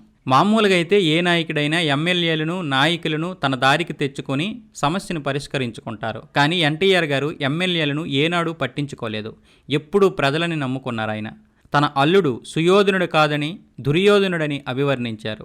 సుయోధనుడైతే కొన్ని మంచి లక్షణాలు ఉండేవని వివరించారు ఎన్టీఆర్ గారు. చంద్రబాబు అధికార దాహం ఉన్న వ్యక్తి. హరికృష్ణ బాహాటంగా వచ్చి తన వ్యతిరేకత వెలిబుచ్చితే చంద్రబాబు నాయుడు మాత్రం తెర వెనుక ఉండి పన్నాగాలు పన్నుతున్నాడు. సరే, నా మీద కోపంతో చంద్రబాబు నాయుడు బయటికి వచ్చేశాడు, నా కొడుకులను కూడా బయటికి తీసుకెళ్ళిపోయాడు. ఆయనకి పదవీకాంక్ష లేకపోతే నా కొడుకుని ముఖ్యమంత్రిని చేయొచ్చు కదా, నా కొడుకు హరికృష్ణని ముఖ్యమంత్రిని చేయొచ్చు కదా, తనెందుకు ముఖ్యమంత్రి పదవిలో కూర్చున్నాడు అంటూ ప్రజల్లోనే ఎన్టీఆర్ గారు ప్రశ్నించారు. ఆయన వెంట ఆ రోజు తన చివరి కొడుకు శంకర్ జయకృష్ణ గారు మాత్రమే ఉన్నారు. ఆగస్టు 31, 1995న గవర్నర్ కృష్ణకాంత్ గారు విశ్వాస తీర్మానం ప్రవేశపెట్టడానికి సమయం ఇచ్చారు. ఆ రోజు ఉదయం నుంచే ఎన్టీఆర్ గారికి ఛాతీలో నొప్పి వచ్చింది. డాక్టర్ స్వామరాజు గారు పనిచేసే మెడిసిటీలో ఎన్టీఆర్ను చేర్చారు. ఎన్టీఆర్ని ఆసుపత్రిలో చేర్పించారని తెలియగానే పెద్ద గుంపు ఆసుపత్రి దగ్గరికి చేరింది. ఎన్టీఆర్ను చూసేందుకు గవర్నర్ ఆసుపత్రిని కూడా సందర్శించారు. ఎన్టీఆర్ రాజీనామా లేఖను ముఖ్యమంత్రి కార్యదర్శి డాక్టర్ జయప్రకాష్ నారాయణ గారు గవర్నర్కు అందజేశారు. కృష్ణకాంత్ రాజ్భవన్కి తిరిగి వెళ్ళిపోయారు. ప్రభుత్వాన్ని ఏర్పాటు చేయవలసిందిగా చంద్రబాబు నాయుడిని గవర్నర్ కృష్ణకాంత్ ఆహ్వానించారు. ఆంధ్రప్రదేశ్ 13వ ముఖ్యమంత్రిగా 1995 సెప్టెంబర్ 1న చంద్రబాబు నాయుడు ప్రమాణ స్వీకారం చాలా నిరాడంబరంగా జరిగింది. ఎన్టీఆర్ హాజరు కాకపోయినా ఆయన తాలూకు నీడ ప్రమాణ స్వీకారోత్సవం పైన దట్టంగా పడింది. ఆగస్టు 30న పంజాబ్ ముఖ్యమంత్రి బియాన్ సింగ్ని ఉగ్రవాదులు కాల్చి చంపిన కారణంగా జాతీయ విషాద దినంగా 31వ తేదీని పాటించారు. హరికృష్ణ మంత్రిగా ప్రమాణ స్వీకారం చేశాడు. కానీ దగ్గుపాటి వెంకటేశ్వరరావుని మాత్రం వదిలేశారు. హరికృష్ణను మంత్రిని చేస్తే తాను మంత్రివర్గంలో చేరబోనని, ఒకే కుటుంబం నుంచి 3 వ్యక్తులు మంత్రులుగా ఉండడం బాగోదని డాక్టర్ వెంకటేశ్వరరావు అన్న మాటలను చంద్రబాబు నాయుడు తనకు అనుకూలంగా ఉపయోగించుకున్నాడని కొంతమంది అంటారు. బహుశా ఇది నిజం కావచ్చు. ఎందుకంటే వెంకటేశ్వరరావు గారు కనుక మంత్రివర్గంలో ఉంటే, అంటే ఉప ముఖ్యమంత్రిగా కావచ్చు లేదా మంత్రివర్గంలో ఏ విధంగానైనా మంత్రివర్గంలో ఉంటే చంద్రబాబు నాయుడు చేసినటువంటి కొన్ని పనులకి అడ్డు రావచ్చు అన్న అభిప్రాయం చంద్రబాబు నాయుడికి ఉండొచ్చు. కాబట్టి వెంకటేశ్వరరావు గారు ఏదైతే ఒక సూత్రాన్ని పాటించారో, ఒకే కుటుంబం నుంచి 3 మంత్రులు ఉండకూడదు అన్న విషయాన్ని ఏదైతే చెప్పారో దాన్ని అనుకూలంగా చంద్రబాబు నాయుడు గారు మలుచుకున్నారన్నది వాస్తవం. తన పెద్దల్లుడు డాక్టర్ దగ్గుపాటి వెంకటేశ్వరరావును కానీ మరే ఇతర ఎమ్మెల్యేలను కానీ వైరివర్గం నుంచి తన పక్షానికి రావడాన్ని ఆహ్వానిస్తానని ఎన్టీఆర్ గారు అన్నారు. 1995 అక్టోబర్ 10న సంతోషంతో మొహం వెలిగిపోతున్న ఎన్టీఆర్ తన పార్టీలోకి వెంకటేశ్వరరావుని మరో 16 మంది ఎమ్మెల్యేలను తిరిగి చేర్చుకున్నారు. తనతో పాటు ఎన్టీఆర్ పార్టీలో చేరిన ఎమ్మెల్యేల పేర్లు చదివిన తర్వాత తనతో 100 మంది ఎమ్మెల్యేలు సంపర్కంలో ఉన్నారని, వారంతా ఎన్టీఆర్ నాయకత్వంలోని టీడీపీలో చేరతారని దగ్గుపాటి వెంకటేశ్వరరావు గారు ఎన్టీఆర్తో అన్నారు. కానీ ఆ తర్వాత ఎవ్వరూ కూడా ఎన్టీఆర్ పార్టీలో చేరడానికి ముందుకు రాలేదు. అయినప్పటికీ చంద్రబాబు నాయుడికి ఇది సవాలుగా మారింది. కుర్చీలో కుదురుకున్న తర్వాత ఎన్టీఆర్ ప్రాబల్యాన్ని, ఎన్టీఆర్ కుటుంబ సభ్యులలో కొందరి ఒత్తిళ్లను ఎలా తట్టుకోవాలో ఆలోచిస్తూ తగిన చర్యలు తీసుకుంటూ చంద్రబాబు నాయుడు జాగ్రత్త పడ్డాడు. దగ్గుపాటి వెంకటేశ్వరరావు ఎన్టీఆర్ పక్షంలోకి వెళ్లడంతో కుటుంబ సభ్యులలో చీలిక వచ్చింది. కుటుంబ సభ్యులలో అధిక సంఖ్యాకులను తన పక్షాన నిలుపుకోవడానికి చంద్రబాబు నాయుడు శ్రమించాల్సి వచ్చింది. ఎన్టీఆర్ లక్ష్మీపార్వతికి వ్యతిరేకంగా బలమైన ఆయుధంగా హరికృష్ణను ఉపయోగించారు. భార్య చేతిలో కీలుబొమ్మైన తన తండ్రి పరిస్థితి చూసి జాలిపడుతూ లక్ష్మీపార్వతి పైన దాడిని హరికృష్ణ కొనసాగించాడు. అధికారం నారా కుటుంబం చేతిలోకి మారింది. సీనియర్ నందమూరి పైన జూనియర్ నందమూరి ధ్వజమెత్తారు. హరికృష్ణ గారిని జూనియర్ నందమూరి అనేవారు. హరికృష్ణ ఎన్టీఆర్కి విధేయుడిగా ఉంటే ఉపయోగపడేవారని, ఎన్టీఆర్ కూడా హరికృష్ణని తన రాజకీయ వారసుడిగా చేసేవారని నమ్మడానికి కూడా కొన్ని కారణాలు లేకపోలేదు. అదే జరిగి ఉంటే నందమూరి కుటుంబాధిపత్యం రాష్ట్ర రాజకీయాలలో కొనసాగేది. కానీ లక్ష్మీపార్వతి హరికృష్ణని వారసుడిగా ఒప్పుకునే పరిస్థితి అప్పట్లో కనిపించలేదు. అంతా ఆమె పెత్తనమే అక్కడ ఉండేది. నిజానికి తనే రాజకీయ వారసురాలుగా ఉండాలని, ముఖ్యమంత్రి కూడా అవ్వాలని ప్రయత్నించింది. కానీ పార్టీ ఎప్పుడైతే సర్వనాశనం అవ్వడానికి సిద్ధంగా ఉందో చంద్రబాబు నాయుడు తన ప్లాన్ని అమలు చేశాడు. దాంతో లక్ష్మీపార్వతి అనుకున్నట్టు చాలా జరగలేదు. దగ్గుపాటి వెంకటేశ్వరరావు, ఆయన మద్దతుదారులు వాపసు రావడంతో ఎన్టీఆర్ శిబిరం ఆనందంగా ఉంది. ఆ సమయంలో తక్కిన ఎమ్మెల్యేలను కూడా తన వైపు ఆకర్షించేందుకు ఎన్టీఆర్ ప్రయత్నించారు. కానీ ఒక్కరు కూడా రాలేదు. ఈ విషయంలో చంద్రబాబు నాయుడు కూడా చాలా జాగ్రత్త పడ్డాడు. ఎమ్మెల్యేలను తన పక్షాన ఉంచుకోవడంలో మెలకువగా వ్యవహరించాడు. లక్ష్మీపార్వతిని పార్టీ ప్రధాన కార్యదర్శిగా చేయాలని ఎన్టీఆర్ ఎన్టీఆర్ అనుకున్నారు. ఈ విషయం వెంకటేశ్వరరావుతో కూడా చర్చించారు. కానీ అంతలోనే విషాదకరమైన పరిస్థితులు ముంచుకొచ్చాయి. బ్యాంక్ ఆఫ్ బరోడాలో టీడీపీ ఖాతాలో 75 లక్షలుండేవి. సింహగర్జన ఖర్చుల కోసం 30 లక్షలు చెక్కు రాసి ఎన్టీఆర్ బ్యాంకుకు పంపించారు. బ్యాంక్ మేనేజర్ చంద్రబాబు నాయుడికి ఈ విషయం చెప్పారు. చంద్రబాబు నాయుడు వెంటనే కోర్టుకు వెళ్ళాడు. కోర్టు ఆ ఖాతాను 1996 జనవరి 25 దాకా నిలుపు చేసింది. న్యాయస్థానం ఇచ్చిన తాత్కాలిక ఉత్తర్వుల సంగతి మధ్యాహ్నం ఎన్టీఆర్కి లాయర్ల ద్వారా తెలిసిందే. బరోడా బ్యాంకులో టీడీపీ ఖాతాను స్తంభింపజేయడం ఎన్టీఆర్కి దిగ్భ్రాంతి కలిగించింది. అడ్వకేట్లు వెళ్లిపోయిన తర్వాత ఆయన ఒక్కరే చాలాసేపు కూర్చున్నారు. పరిస్థితులు ఎదురు తిరగడంపై మదనపడ్డారు. తిరిగి మామూలు మనిషి కావడానికి కొంతసేపు పట్టింది. ఒక రాజకీయ పార్టీకి కానీ ఎన్టీఆర్ వంటి మహానాయకుడికి కానీ 75 లక్షలు పెద్ద మొత్తమేం కాదు. ఆ ఖాతాను నిర్దాక్షిణ్యంగా కర్కశంగా స్తంభింపజేయడం ఆయనకు ఆగ్రహం కలిగించింది. ప్రభుత్వం ఏర్పాటు చేయవలసిందిగా చంద్రబాబు నాయుడిని ఆహ్వానించడంలో గవర్నర్ కృష్ణకాంత్ సమంజసంగానే వ్యవహరించారంటూ హైకోర్టు తీర్పు చెప్పడం అనూహ్యమైన విషయం కాదు. తనదైన ధోరణిలో హైకోర్టు నిర్ణయాన్ని ఎన్టీఆర్ తీసుకున్నారు. ప్రజల కోర్టుకు వెళ్లడానికి సన్నాహాలు ముమ్మరం చేశారు. కానీ బ్యాంకు ఖాతాను స్తంభింపజేయడాన్ని ఆయన అవమానంగా భావించారు. దాంతో ఆగ్రహోదగ్రుడయ్యాడు.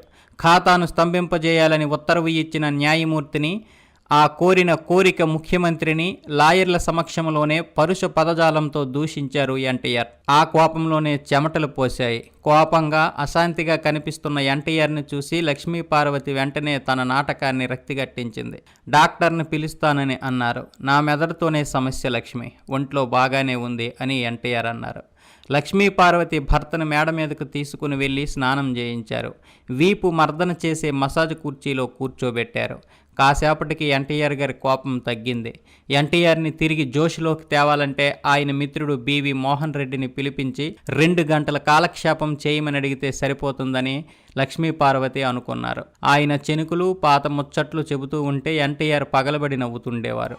ఆయన సమక్షంలో తన భర్త సంతోషంగా ఉంటారని లక్ష్మీపార్వతికి తెలుసు. వెంటనే మోహన్ రెడ్డికి ఫోన్ చేసి ఒకసారి రావాలని చెప్పవలసిందిగా ఇంట్లో నౌకర్ని ఆమె పురమాయించారు. ఈలోగా విజయవాడ నుంచి దేవినేని నెహ్రూ చేపల కూరతో వచ్చారు. అంతలోనే ఎన్టీఆర్ పెద్ద కొడుకు జయకృష్ణ, ఆయన భార్య పద్మ వచ్చి కీమా కోఫ్తా అంటే మాంసం ఉండలు ఇచ్చి వెళ్లారు. లక్ష్మీపార్వతి స్నానాల గదిలో ఉండగానే వారు రావడం వెళ్ళిపోవడం జరిగింది.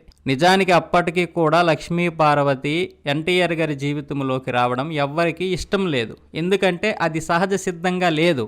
ఆమె వయసు, వాళ్ళ నాన్నగారి వయసు వేరే. ఆమెను అమ్మగా ఎన్టీఆర్ గారు 2వ వివాహం చేసుకోవడం అందరికీ ఆమోదయోగ్యమే. కానీ అక్కడ ఉన్నటువంటి నాటకీయ పరిణామాలు, లక్ష్మీపార్వతి చేరిన విధానం, తరువాత వాళ్ళ నాన్నగారిని పెళ్లి చేసుకున్న విధానం ఎవ్వరికీ నచ్చలేదు. ముఖ్యంగా ఆమెను అమ్మగా ఎవరూ భావించలేదు. ఎందుకంటే ఆమె వయసు ఎన్టీఆర్ గారి పిల్లల వయసు సమానమే. ఆమె తన తండ్రిలా అని భావించిన వ్యక్తిని భర్తగా ఎలా స్వీకరించింది? ఏ ఆశ లేకపోతే, ఏ కుట్ర లేకపోతే, ఏ కుతంత్రము లేకపోతే ఆమె మా నాన్నగారిని పెళ్లి చేసుకోవాల్సిన అవసరం ఏమొచ్చింది? సేవ చేయాలనుకుంటే చేసుకోవచ్చు కదా. ఇవన్నీ కూడా లక్ష్మీపార్వతి వైపు చాలా అనుమానాలు రేకెత్తించాయి. నిజానికి చంద్రబాబు నాయుడు అంటే పురంధేశ్వరి గారికి ఇష్టం లేకపోయినా లక్ష్మీపార్వతి గారంటే మాత్రం ఇష్టం లేదు. ఆమె పద్ధతి, ఆమె పనితీరు, పార్టీపై ఆమె సాధిస్తున్నటువంటి పట్టు, ఇవన్నీ కూడా పురంధేశ్వరి గారికి కూడా నచ్చలేదు. ఎన్టీఆర్ నివాసానికి మోహన్ రెడ్డి చేరుకునేసరికి రాత్రి 7 గంటలైంది. మాట్లాడుతూనే ఆయన ఇంట్లోకి ప్రవేశించారు. తన పడక గదిలోకి ఎన్టీఆర్ మోహన్ రెడ్డిని ఆహ్వానించారు. టీవీ పెట్టవలసిందిగా లక్ష్మీపార్వతికి చెప్పారు ఎన్టీఆర్. ప్రఖ్యాత సినీ దర్శకుడు ఎల్వి ప్రసాద్ గారి గురించి ఒక కార్యక్రమం ప్రసారమవుతోంది. దాంట్లో ఎన్టీఆర్, ఏఎన్ఆర్ల గురించి ఎల్వి ప్రసాద్ గారు మంచి మాటలు చెప్తున్నారు. ఏఎన్ఆర్ గారికి ఫోన్ చేయమని లక్ష్మీపార్వతికి ఎన్టీఆర్ చెప్పారు. టీవీలో ఎల్వి ప్రసాద్ కార్యక్రమం చూస్తున్నారా బ్రదర్? దాన్ని చూస్తుంటే నాకు పాత రోజులు గుర్తొస్తున్నాయి. అవి బంగారం లాంటి రోజులు. ఇంతకీ సిగరెట్లు తాగడం తగ్గించారా లేదా? మీ పెదవులు ఒకసారి చూసుకోండి, అవి నల్లగా మారుతున్నాయి. కళాకారుడు చివరి శ్వాస వరకు అందంగా కనిపించాలి. ఇంకా ఏమిటి కబుర్లు? అవును, మేము భోజనం చేస్తున్నాం. మీ మరదలు చేపల కూర వండించింది. రేపు మధ్యాహ్నం రండి, మనం కలిసి భోజనం చేద్దాం అంటూ ఎన్టీఆర్ గారు నాగేశ్వరరావు గారితో మాట్లాడి ఆ తర్వాత లక్ష్మీపార్వతికి ఫోన్ అందించారు. ఆ తర్వాత యథావిధిగా అలవాటు ప్రకారం లక్ష్మీ పార్వతి ఎన్టీఆర్ చేత భోజనం తినిపించారు. చేపల కూర, క్వామా కోఫ్తాలు సంతోషంగా ఆరగించారు ఎన్టీఆర్. తాను ఒక గొప్ప జ్యోతిష్యుడిని కలుసుకున్నానని మోహన్ రెడ్డి చెప్పాడు. కశ్మీర్ నుంచో కాశీ నుంచో అతడు వచ్చాడు. మీరు 92 ఏళ్ల వరకు జీవించి ఉంటారని, వచ్చే ఏడాది ప్రధాని అవుతారని అతడు చెప్పాడు. ఎంపీగా నేను కూడా ఢిల్లీకి వస్తాను. ఎంపీగా కుదరకపోతే మీరు వ్యక్తిగత కార్యదర్శిగా నన్ను నియమించుకోవచ్చు అంటూ మోహన్ రెడ్డి చమత్కరించాడు. మనకు ఏమి తెలియదు బ్రదర్, ఎవరైనా ఏది ఖచ్చితంగా చెప్పలేరు, అంతా ఇక్కడ రాసి ఉంటుంది అని ఎన్టీఆర్ నుదురు తాకుతూ అన్నారు. కొంత సమయం తర్వాత మోహన్ రెడ్డి వెళ్ళిపోయారు. ప్రతిరోజు రావాలని మోహన్ రెడ్డిని లక్ష్మీ పార్వతి కోరింది. అలాగేనంటూ ఎన్టీఆర్ని జాగ్రత్తగా చూసుకోమని మోహన్ రెడ్డి వెళ్ళిపోయాడు. కంచాలు, ప్లేట్లు కిందకి పంపించి ఎన్టీఆర్ పడుకోవడానికి పడక తయారు చేశారు. రక్త ప్రసారం సరిగా జరగడానికి వీలుగా కాళ్ళ కింద 2 దిండ్లు ఏర్పాటు చేశారు. ఒక కుర్రాడు ఫ్లాస్క్లో పాలు తీసుకొని వచ్చాడు. తన కట్టుడు పళ్ళను కడగడానికి లక్ష్మీ పార్వతి బాత్రూమ్కి వెళ్ళింది. ఈలోగా పాలు గ్లాసులో పోసుకోవడానికి ప్రయత్నించారు ఎన్టీఆర్. ఫ్లాస్క్ చేతిలో నుంచి చేజారిపోయి నేల మీద పడింది. ఈలోగా చిత్ర నిర్మాత రామానాయుడు వస్తున్నారని ఇంటర్కంలో సందేశం వచ్చింది. ఎన్టీఆర్ లేచి చొక్కా తొడుక్కుంటూ కిందకి 2 కప్పులు టీ పంపాలని లక్ష్మీ పార్వతికి చెప్పాడు. రామానాయుడిని కలవడానికి ఎన్టీఆర్ కిందకి వెళ్ళారు. కుర్రాడు నేలంతా శుభ్రం చేసి కిందకి వెళ్ళాడు. ఆ తర్వాత ఎన్టీఆర్ మళ్ళీ పైకి వచ్చారు. తనకు కడుపులో నొప్పి పుడుతోందని లక్ష్మీ పార్వతి ఎన్టీఆర్కి చెప్పి పడుకునేందుకు పక్క గదిలోకి వెళ్ళింది. ఆమె రావాలని, తనతో కలిసి పడుకోవాలని ఎన్టీఆర్ తరువాత కోరారు. ఎన్టీఆర్ జీవితంలో చివరి గంటలు ఎట్లా గడిచాయన్నది ఎవరికి ఊహించినట్లు ఎవరికి వారు ఊహించుకోవలసిందే తప్ప ఎలా జరిగాయన్నది నిజానికి ఎవ్వరికీ తెలియదు. అంటే అక్కడ లక్ష్మీ పార్వతికి తప్ప మరెవ్వరికీ అక్కడ జరిగినటువంటి విషయాలు తెలియదు. ఆ సమయంలో ఇనగంటి వెంకట్రావు ఆంధ్రజ్యోతి సంపాదకుడిగా ఉన్నాడు. ఒకే ఒక్కడు పేరుతో ఎన్టీఆర్ జీవిత చరిత్ర రాశారు ఆయన. 2000 సంవత్సరంలో ప్రచురించారు. లక్ష్మీ పార్వతిని ఉటంకిస్తూ ఆయన తన పుస్తకంలో ఎన్టీఆర్ ఆఖరి ఘడియల గురించి రాశారు. యథావిధిగా తెల్లవారుజామునే ఎన్టీఆర్ లేచారని, కసరత్తు చేసి గడ్డం చేసుకున్నారని, తిరిగి వచ్చి తన పక్కనే పడుకొని మళ్ళీ గుర్రు పెట్టడం ప్రారంభించారని లక్ష్మీ పార్వతి తన పుస్తకంలో రాశారు. గుర్రు క్రమంగా పెద్దది కావడంతో ఆమె లేచి స్వామి స్వామి అంటూ లేపడానికి ప్రయత్నించారని, ఆయన లేవలేదని, ఆమె కంగారు పడిందని, ఏమి చేయాలో పాలుపోలేదని రాశారు. ఆమె డాక్టర్ సోమరాజుకు ఫోన్ చేశారు కానీ ఆయన ఫోన్ ఎంగేజ్డ్ వచ్చిందని, తర్వాత డాక్టర్ కుమారికి ఫోన్ చేస్తే ఆయన వెంటనే బయలుదేరుతానని చెప్పారని లక్ష్మీ పార్వతి తన పుస్తకంలో తెలిపారు. ఆ తర్వాత డాక్టర్ మహాలక్ష్మమ్మకు, చంద్రశేఖర్ రెడ్డికి ఫోన్ చేశారు. వారు ఎన్టీఆర్ నివాసానికి దగ్గరలోనే ఉంటారు గనక వెంటనే వచ్చారు. వారు ఎన్టీఆర్ పడక గదిలోకి వెళ్ళి తిరిగి విషన్న వదనాలతో వచ్చారు. ఈలోగా డాక్టర్ కుమారు వచ్చారు. ఎన్టీఆర్ను చూసి ఆయన మరణించినట్టు ప్రకటించారు. ఎన్టీఆర్ కుటుంబ సభ్యులు మాత్రం ఆయన రాత్రి 11 గంటలకే మరణించారని ఆరోపించారని వెంకట్రావు తన పుస్తకంలో రాశారు. నగదు ఉన్న కొన్ని సూట్ కేసులను లక్ష్మీ పార్వతి బయటికి పంపించేశారని వారు అన్నారు. సూట్ కేసులు పట్టుకుని పోవలసిందిగా తన మనుషులకు చెప్పారు కనుక ఎన్టీఆర్ మరణ వార్తను తెలియజేయడంలో జాప్యం జరిగిందని హరికృష్ణ నిందించాడు. అలాగే మరో జీవిత చరిత్ర రచయిత, ముఖ్యమైన వ్యక్తి డాక్టర్ దగ్గుబాటి వెంకటేశ్వరరావు గారు తన పుస్తకం ది అదర్ సైడ్ ఆఫ్ ట్రూత్లోని ది లాస్ట్ జర్నీ అనే చాప్టర్లో ఎన్టీఆర్ మరణం గురించి రకరకాల కథనాలు వ్యాప్తిలో ఉన్నప్పటికీ ఆయన గుండుపోటుతో మరణించారని వైద్యులు చెప్పారని రాసుకొచ్చారు. మృతికి కారణంగా కనిపిస్తున్నది ఏమిటంటే మరణానికి ఒకరోజు ముందే ఆయన తీవ్రమైన మనోవేదన, అవమానానికి గురైన మాట వాస్తవం. కిందటి రోజు చంద్రబాబు నాయుడికి అనుకూలంగా వచ్చిన కోర్టు తీర్పు కారణంగా బ్యాంకులో దాచుకున్న 75 లక్షల పార్టీ నిధి దక్కకుండా పోయింది. ఎన్టీఆర్ పైన చంద్రబాబు నాయుడు కేసు పెట్టారు. అయితే 75 లక్షల దక్కనంత మాత్రాన దిగ్భ్రాంతికి గురై ప్రాణాలు వదిలేటటువంటి డబ్బు మనిషి కాదని జస్టిస్ చలమేశ్వర్ వ్యాఖ్యానించారు.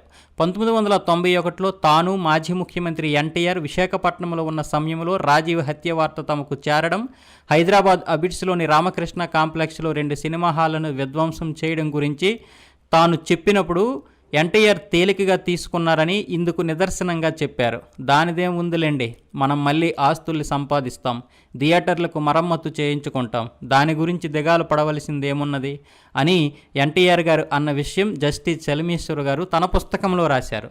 దగ్గుపాటి గారు రాసిన ప్రకారం 1996 జనవరి 18న ఉదయం 5 గంటలకు తమ ఇంట్లో టెలిఫోన్ ఆగకుండా మోగింది. డాక్టర్ సోమరాజు ఫోన్ చేశారు. ఎన్టీఆర్ ఇంటికి వెంటనే పరిగెత్తుకుంటూ రమ్మన్నారు. వారి ఇల్లు మా ఇంటికి కూతవేటు దూరంలోనే ఉంది కనుక, అంటే నేను మా ఆవిడ పురంధేశ్వరి నిమిషాలలోనే వారి ఇంటికి వెళ్ళాం. లక్ష్మీ పార్వతి ఒక్కరే ఆఫీసు గదిలో కూర్చొని ఫోన్ కాల్స్ చేయడాన్ని గమనించాం. మమ్మల్ని చూడగానే బిగ్గరగా ఏడ్చేసింది. ఎన్టీఆర్ గుండెపోటు కారణంగా ఉదయం 4 గంటలకు మరణించాడని చెప్పింది. తనకు డాక్టర్ లక్ష్మారెడ్డి ద్వారా 4:30 గంటల ప్రాంతంలో తెలిసిందని అన్నారు వెంకటేశ్వరరావు. అక్కడ ఉన్న పరిస్థితులను గమనిస్తే ఎన్టీఆర్ మామూలుగా తెల్లవారుజామున 3 గంటలకు నిద్రలేచారని, కాలకృత్యాలు తీర్చుకుని ట్రెడ్మిల్ పైన కసరత్తు చేసి గడ్డం గీసుకుని స్నానం చేశారని తెలుస్తోంది. ఆయన 4 గంటల ప్రాంతంలో తుదిశ్వాస విడిచి ఉండవచ్చునని డాక్టర్ సోమరాజు అనుకున్నారని దగ్గుబాటి వెంకటేశ్వరరావు గారు తన పుస్తకంలో రాశారు. ఇదంతా కూడా ఎవరికి అనుకూలంగా వాళ్ళు రాసుకున్నారు, లేదా ఎవరికి వచ్చిన అక్కడ ఉన్నటువంటి పరిస్థితులకు అనుగుణంగా వారు రాసుకున్నారు. అంటే ఒక్కొక్కరు పుస్తకంలో ఒక్కొక్క విధంగా ఉంది. ఏది నిజం ఏది అబద్ధం అనేది మనకు కూడా తెలియదు. నిజానికి అక్కడ ఉన్నటువంటి నిజం చెప్పాలంటే ఇంక దగ్గుబాటి వెంకటేశ్వరరావు గారికి తెలియదు, పురంధేశ్వరి గారికి తెలియదు, మిగతా కుటుంబ సభ్యులకి తెలియదు. లక్ష్మీ పార్వతి ఒక్కరికే తెలుసు, అక్కడ ఉన్న పని మనుషులు ఒకరు ఇద్దరికూ తెలుసు. కానీ వాళ్ళు కూడా ఇంట్లోకి రారు కాబట్టి వాళ్ళకి తెలియదు. లక్ష్మీ పార్వతి వర్గానికి సంబంధించినటువంటి ఒకరిద్దరికి తెలుసు, కానీ ఎవరికి వచ్చినట్టు వారు రాసుకున్నారు. ఏది నిజం ఏది అబద్ధం ఎవరికి తెలియదు. నిజంగా డబ్బు కోసమే లక్ష్మీ పార్వతి ఎన్టీఆర్ చెంతన చేరిందా, పదవి కోసం చేరిందా, పలుకుబడి కోసం చేరిందా, ప్రతిష్ఠ కోసం చేరిందా ఎవరికీ తెలియదు. కానీ అలాంటి వయసులో తండ్రి కంటే ఎక్కువ వయసు ఉన్నటువంటి ఒక వ్యక్తిని ఆమె పెళ్లి చేసుకోవడం, అది ఒక విడ్డూరంగాను కొంతమందికి అబ్బెట్టుగాను అనిపించిన మాట వాస్తవం. ఎందుకంటే ఇప్పుడు ఆమెను చూస్తున్నాం కదా, ఎన్టీఆర్ గారి పిల్లల వయసే ఉంది ఆవిడది. బహుశా ఆవిడ వ్యక్తిగతం కూడా ఎవరికి నచ్చడం లేదు ఇప్పుడు చూస్తున్న విధంగా చూస్తే. ఆ విధంగా ఎన్టీఆర్ గారి జీవితం వలె ఆయన మరణం కూడా వివాదాస్పదమైంది. కారణం ఏమిటంటే ఆయన వెనుక విడిచి వెళ్ళిన వారిలో ఎవరి అజెండాలు వారికి ఉన్నాయి, ఈర్ష్య ద్వేషాలు ఉన్నాయి. ఎన్టీఆర్కి చాలా కాలంగా అనారోగ్య సమస్యలు ఉన్నాయి. రక్తపోటుకు, మధుమేహానికి, గుండె జబ్బుకు, మెదడులో రక్తం గడ్డకట్టిన సమస్యకు మందులు వేసుకునేవారు ఎన్టీఆర్. కొన్ని దశాబ్దాలుగా కట్టుడు పళ్ళ చెట్లను వాడేవారు. ఎన్టీఆర్ ఆదర్శ రోగి కారని డాక్టర్ సోమరాజు గారు చాలాసార్లు అన్నారు. మందులు తీసుకోవడంలో క్రమశిక్షణ పాటించరంట, ఆహార నియమాలు అసలే పాటించరంట, సొంత వైద్యం తరచుగా చేసుకునేవారట. ఆయనకి కొన్ని అంధవిశ్వాసాలు కూడా ఉండేవి. ఆయుర్వేద గుళికలు, భస్మం మింగేవారట, స్టెరాయిడ్స్ ఉపయోగించేవారు. ఆహారపు అలవాట్లు అదుపులో ఉండేవి కాదు. ఆగ్రహం, అనుగ్రహం ఎప్పుడు వచ్చేది తెలియదు. తరచుగా జబ్బు చేస్తూ ఉండేది. ఎన్టీఆర్ పూర్తి ఆయుర్దాయం నిండకుండానే మరణించారని, అలాగనే ఆయన ఎన్నో ఏళ్ళు జీవించి ఉండేవారు కాదని డాక్టర్ సోమరాజు గారు చెబుతున్నారు. ఆయన వృద్ధుడై వార్ధక్యం అనుభవించేవారు కాదు. ఆయనకు అనేక ఆరోగ్య సమస్యలున్నాయి. అద్భుతం ఏమిటంటే ఇన్ని సమస్యలు ఉన్నా ఆయన పైకి చాలా ఆరోగ్యంగా కనిపించేవారు. చర్మం మెరుస్తూ ఉండేది, ముడతలు ఉండేవి కాదు. చైతన్యవంతమైన శరీరం, అవసరమైతే ఎన్ని గంటలైనా శ్రమించే మనస్తత్వం, శరీరతత్వం, సర్వసాధారణమైన చైతన్యవంతమైన జీవితం గడిపారు. నెలలు, సంవత్సరాల తరబడి అనారోగ్యంతో పడకకే పరిమితమై దీర్ఘకాలం తీసుకుని చనిపోవడం కంటే అకస్మాత్తుగా అనాయాసంగా మరణించాలని ప్రతి మనిషి కోరుకుంటాడు. పాత మిత్రులు అక్కినేని నాగేశ్వరరావుతో మనసారా మాట్లాడుకున్నాడు. బివి మోహన్ రెడ్డితో చతురత సంభాషణ చేశారు. కడుపు నిండా ఇష్టమైన చేపకూర, మాంసం ఉండలతో తిన్నారు. నిద్రలో ప్రశాంతంగా తనువు చాలించారు. నందమూరి వంశంలో అత్యంత ప్రకాశవంతమైన తార పైకి వెళ్ళి చరిత్ర వినీలాకాశంలో నిలిచింది. ఇంటి నిండా డాక్టర్లు, ఎన్టీఆర్ కుటుంబ సభ్యులు ఉన్నారు. పార్టీ నాయకులు కూడా కొందరు వచ్చారు. ఎన్టీఆర్ కుమారులు ఆయన భౌతికాయాన్ని పైకెత్తి బట్టలు మార్చి సిలుకు పంచె కట్టి మేడ మీద నుంచి కిందకి దింపారు. ఎన్టీఆర్ అస్తమయం వార్త దావానంలాగా వ్యాపించింది. ఆకాశవాణి వార్తలలో ఈ వార్త ప్రముఖంగా వచ్చింది. మరికొద్ది రోజులలో ప్రారంభించడానికి సన్నాహాలు చేస్తున్న దినపత్రిక వార్త ప్రత్యేక సంచిక ప్రచురించింది. అప్పటికే ఇతర పత్రికల ముద్రణ ఆగిపోయింది. ఎన్టీఆర్ మరణ వార్త విని వందలాది మంది ఆయన బంజారా హిల్స్ నివాసానికి చేరుకున్నారు. విదేశాలలో ఉన్న హరికృష్ణ మినహా ఎన్టీఆర్ కుటుంబ సభ్యులందరూ వచ్చారు. 6 గంటలకు చంద్రబాబు నాయుడు వచ్చారు. ప్రజలు నివాళులు అర్పించేందుకు వీలుగా పార్థివ దేహాన్ని ఇంటి దగ్గరే ఉంచాలని లక్ష్మీ పార్వతి చెప్పింది. ఆ ఇల్లు ఉన్న వీధిలో వేలాది మంది అభిమానులు నియంత్రించడం అసాధ్యమని ఆమె పార్టీ నాయకులే ఆమెకి నచ్చజెప్పారు. దాంతో పార్థివ దేహాన్ని పార్టీ ఆఫీసుకి తీసుకువెళ్లాలా లేక రామకృష్ణ స్టూడియోకు తీసుకొని వెళ్లాలా అనే విషయంపైన కొంతసేపు వాదోపవాదాలు జరిగిన తర్వాత చివరికి లాల్ బహదూర్ స్టేడియంకి తీసుకొని వెళ్లాలని నిర్ణయించుకున్నారు. విషయం తెలిసిన వారు సూటిగా లాల్ బహదూర్ స్టేడియంకే వెళ్లారు. ఈ విషాద వార్త విని ప్రపంచవ్యాప్తంగా ఉన్న తెలుగు ప్రజలు దిగ్భ్రాంతి చెందారు. ఆంధ్రప్రదేశ్లో ఉన్న తమ కుటుంబ సభ్యులకు ఫోన్ చేసి ఎన్టీఆర్ మరణానికి సంబంధించిన ఎక్కువ వివరాలు తెలుసుకున్నారు ఎన్ఆర్ఐలు. లాల్ బహదూర్ స్టేడియంలో బారికేడ్లు వెంటనే కట్టేశారు. ప్రత్యేకంగా నిర్మించిన ఎత్తైన వేదిక పైన ఎన్టీఆర్ పార్థివ దేహాన్ని ఉంచారు. తమ ప్రియతమ నాయకుడిని ఆఖరిసారి చూసుకునేందుకు ప్రజలు బారులు తీరారు. దగ్గుబాటి వెంకటేశ్వరరావు ఇతరులు వేదికపైనే ఉన్నారు. వేదికపైన ఉన్న ప్రదేశాన్ని ఎన్టీఆర్ నాయకత్వంలోని టీడీపీకి చెందిన నాయకులు ఆక్రమించారు. లక్ష్మీపార్వతి ఎన్టీఆర్ తలవైపు ఒక కుర్చీలో కూర్చొని మాటిమాటికి ఏదేదో అస్పష్టంగా మాట్లాడుతూ ఎన్టీఆర్ పైన పడి విలపిస్తూ ఉంది. సంతాపం తెలియజేయడానికి వచ్చిన వివిధ పార్టీల నాయకులు మొదట ఆమెతో మాట్లాడారు. చంద్రబాబు నాయుడు స్టేడియంలోకి ప్రవేశించినప్పుడు ఎవరో ఒకరు ఆయన పైకి చెప్పు విసిరారు. ఆయన ఫతే మైదాన్ డైరెక్టర్ గదికి వెళ్ళి అక్కడ కూర్చొని హరికృష్ణ రాక కోసం ఎదురు చూశాడు. ఎన్టీఆర్ పార్థివ దేహం దగ్గర ఎమ్మెల్యేలను ఖాళీ చేయించి తాను కూర్చునే ప్రయత్నం చేయలేదు. ఈలోగా హరికృష్ణ స్టేడియంలోకి వస్తూనే వాతావరణం మారిపోయింది. వేదిక పైన ఎమ్మెల్యేలను కిందకి దిగిరావాలని పెద్దగా కేకలు వేశారు హరికృష్ణ. అప్పటి వరకు దూరంగా నిలబడిన ఎన్టీఆర్ కుటుంబ సభ్యులకు వేదికపైన స్థానం కల్పించారు. తను తన సోదరులు కూడా వేదికపైకి వెళ్లారు. ఎవరో ఒకరు ఎన్టీఆర్ మొదటి భార్య బసవతారకం ఫోటో తెచ్చి ఎన్టీఆర్ తలవైపు పెట్టారు. ఎమ్మెల్యే లక్ష్మీపార్వతి వీర విధేయుడు ముద్దు కృష్ణమనాయుడిని హరికృష్ణ బాలకృష్ణ కలిసి చితకబాదేశారు. ముద్దు కృష్ణము చొక్కా చింపిన దృశ్యాన్ని అప్పట్లో టీవీ ఛానళ్లు కూడా చూపించాయి. లక్ష్మీపార్వతి మరుగుదొడ్డికి వెళ్ళినప్పుడు ఆమె కుర్చీని తొలగించారు. పోలీసులు జోక్యం చేసుకుని ఆమె కుర్చీ ఆమెకు మళ్లీ ఇచ్చి హరికృష్ణకు వేరే కుర్చీ ఏర్పాటు చేశారు. హరికృష్ణ వచ్చిన తర్వాత ముఖ్యమంత్రి చంద్రబాబు నాయుడు వేదికపైకి వచ్చారు. అప్పటికే ప్రజల క్యూ అంతు లేకుండా ఉంది. 34 గంటలు సందర్శకులు వస్తూనే ఉన్నారు. పెద్ద ప్రదర్శన ముందు వెళుతుండగా ఎన్టీఆర్ అంతిమయాత్ర మొదలైంది. దేశ చరిత్రలో అతిపెద్ద శవయాత్ర ఇది. లక్షలాది ప్రజలు అశ్రునయనాలతో వీడ్కోలు చెబుతుండగా బషీర్బాగు మీదుగా అంతిమయాత్ర సాగింది. ఎన్టీఆర్ పార్థివ దేహాన్ని శ్మశానానికి తీసుకువెళుతున్న వ్యానులో తాను ఉన్నానని, అల్లుళ్ళు వచ్చినప్పుడు వారు తన వైపు ద్వేషభావంతో చూశారని లక్ష్మీపార్వతి ఎన్టీఆర్ జీవిత చరిత్రలో రాసింది. శ్మశానానికి మహిళలు వచ్చే ఆచారం మన సాంప్రదాయంలో లేదని కొందరు అన్నారు. తెలంగాణలో మహిళలు వచ్చే ఆచారం ఉన్నదని మరికొందరు అన్నారు.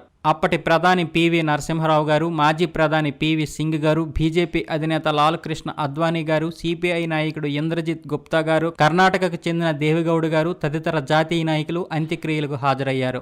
దేవెగౌడ తన భావోద్వేగాన్ని అదుపు చేసుకోలేక ఏడ్చేశారు. హుస్సేన్ సాగర్ పక్కన నక్లెస్ రోడ్లో బుద్ధి పూర్ణిమ ప్రాజెక్టు స్థలం వద్ద 1996 జనవరి 19న శుక్రవారం సాయంత్రం 5:21 పెద్ద కొడుకు జయకృష్ణ ఎన్టీఆర్ గారి చితికి నిప్పంటించారు. ప్రజాబలం విశేషంగా కలిగిన మహానాయకుడు, గొప్ప నటుడు జ్ఞాపకార్థం అక్కడ ఒక నిర్మాణం నిలిచి ఉంది. ఆ ప్రాంగణాన్నే ఎన్టీఆర్ గార్డెన్ అని ఇప్పుడు మనం పిలుస్తున్నాం. ఇప్పుడు చాలామంది ఆ ఎన్టీఆర్ గార్డెన్ని సందర్శిస్తున్నారు. బహుముఖ ప్రజ్ఞాశాలి, అన్నీ తెలిసి మత విశ్వాసం కలిగిన మనిషి, చాలా శక్తివంతమైన నటుడు, గొప్ప వక్త, అన్నింటికీ మించి ప్రజానాయకుడు అంటూ ఎన్టీఆర్కి పివి నరసింహారావు గారు నివాళులర్పించారు. కష్టించి పనిచేసే తత్వానికి, క్రమశిక్షణకు మారుపేరైన మహామనిషి 2 ప్రపంచాలు నేలారు. అటు సినిమా ప్రపంచంలోనూ ఇటు రాజకీయ క్షేత్రంలోనూ తన షరతులపైన తనకు తోచిన విధంగా విరాజిల్లారు. సినిమాలో రంగుల హరివిల్లును సృష్టించారు. రాజకీయాలపైన తన ముద్ర వేశారు. పేదలకు, అణగారిన వారికి, పీడితులకు సాయం చేసేందుకు ఎంత దూరమైనా వెళ్ళడానికి సిద్ధపడిన రాజకీయవేత్తగా ఆయన భావితరాలకు గుర్తుంటారు. ఆయన ఒక శిఖరం. రాజకీయాలలో అసాధ్యాలను సాధ్యం చేసిన సాటిలేని మేటి. ఆయన ఆత్మవిశ్వాసం, సాహసం, జాతీయ రాజకీయాలలో ఆయన పోషించిన పాత్ర తెలుగువారికి గర్వకారణాలు. నేను ఈ వీడియోలో ఎవరిని కించపరచడం కానీ, ఎవరిని ప్రశంసించడం కానీ చేయలేదు. చేసే ఉద్దేశం నాకు లేదు. ఉన్నది ఉన్నట్లుగా, జరిగినది జరిగినట్లుగా చెప్పడమే నా ముఖ్య ఉద్దేశం. ఈ నిజాలన్నీ బయటికి రావాలని కాదు, అవన్నీ మీకు తెలిస్తే బాగుంటుందనే ఉద్దేశంతో ఈ వీడియో చేశాను. అందరి జీవిత చరిత్రలు చదివిన తరువాత నాకు తెలిసిన విషయం ఏమిటంటే, జీవిత చరిత్రలో కూడా కొన్ని కల్పితాలు ఉంటాయి అని నాకు అర్థమైంది. ఏదేమైనా లక్ష్మీపార్వతి గారు ఎన్టీఆర్ గారి జీవితంలోకి రాకపోయి ఉంటే ఎన్టీఆర్ గారి జీవితం మరోలా ఉండేది. అయితే లక్ష్మీపార్వతి వచ్చినా కూడా ఇప్పటికీ తెలుగుదేశం పార్టీ ఉంది అంటే అది చంద్రబాబు నాయుడు గారి వల్లే. ఇది వాస్తవం. ఆ రోజు చంద్రబాబు నాయుడు గారు ఏ ఉద్దేశంతో తెలుగుదేశం పార్టీని కైవసం చేసుకున్నారా, లేకపోతే తన అధీనంలోకి తీసుకున్నారా తెలియదు. కానీ నిజానికి లక్ష్మీపార్వతి చేతిలో గనక ఉంటే సర్వనాశనం అయిపోయేది. ఇప్పుడు మనం తెలుగుదేశం అనే పదం వినేవాళ్ళం కాదు. ఇది వాస్తవం. ఎందుకంటే అప్పట్లోనే ఆమె ఎన్టీఆర్ తెలుగుదేశం అనే ఒక పార్టీ పెట్టి కనీసం ఒక్క సీటు కూడా గెలుచుకోలేకపోయారు. 3% ఓట్లు కూడా రాలేదు అప్పట్లో. అంటే ప్రజలకి ఆమెపై ఎంత ద్వేషం ఉందో ఆ ఒక్క సంఘటనతో తెలిసింది. ఈ వీడియో ఇన్ఫర్మేషన్ కోసం మాత్రమే చేయడం జరిగింది. ఇందులో ఎటువంటి పెడార్థాలు తీయకండి. ఈ వీడియో కనుక మీకు నచ్చితే లైక్ చేయండి, షేర్ చేయండి, కామెంట్ చేయండి. సబ్స్క్రైబ్ చేసుకోవడం మాత్రం మర్చిపోకండి. జై జవాన్, జై కిసాన్, జై భారత్, జై హింద్, వందే మాతరం.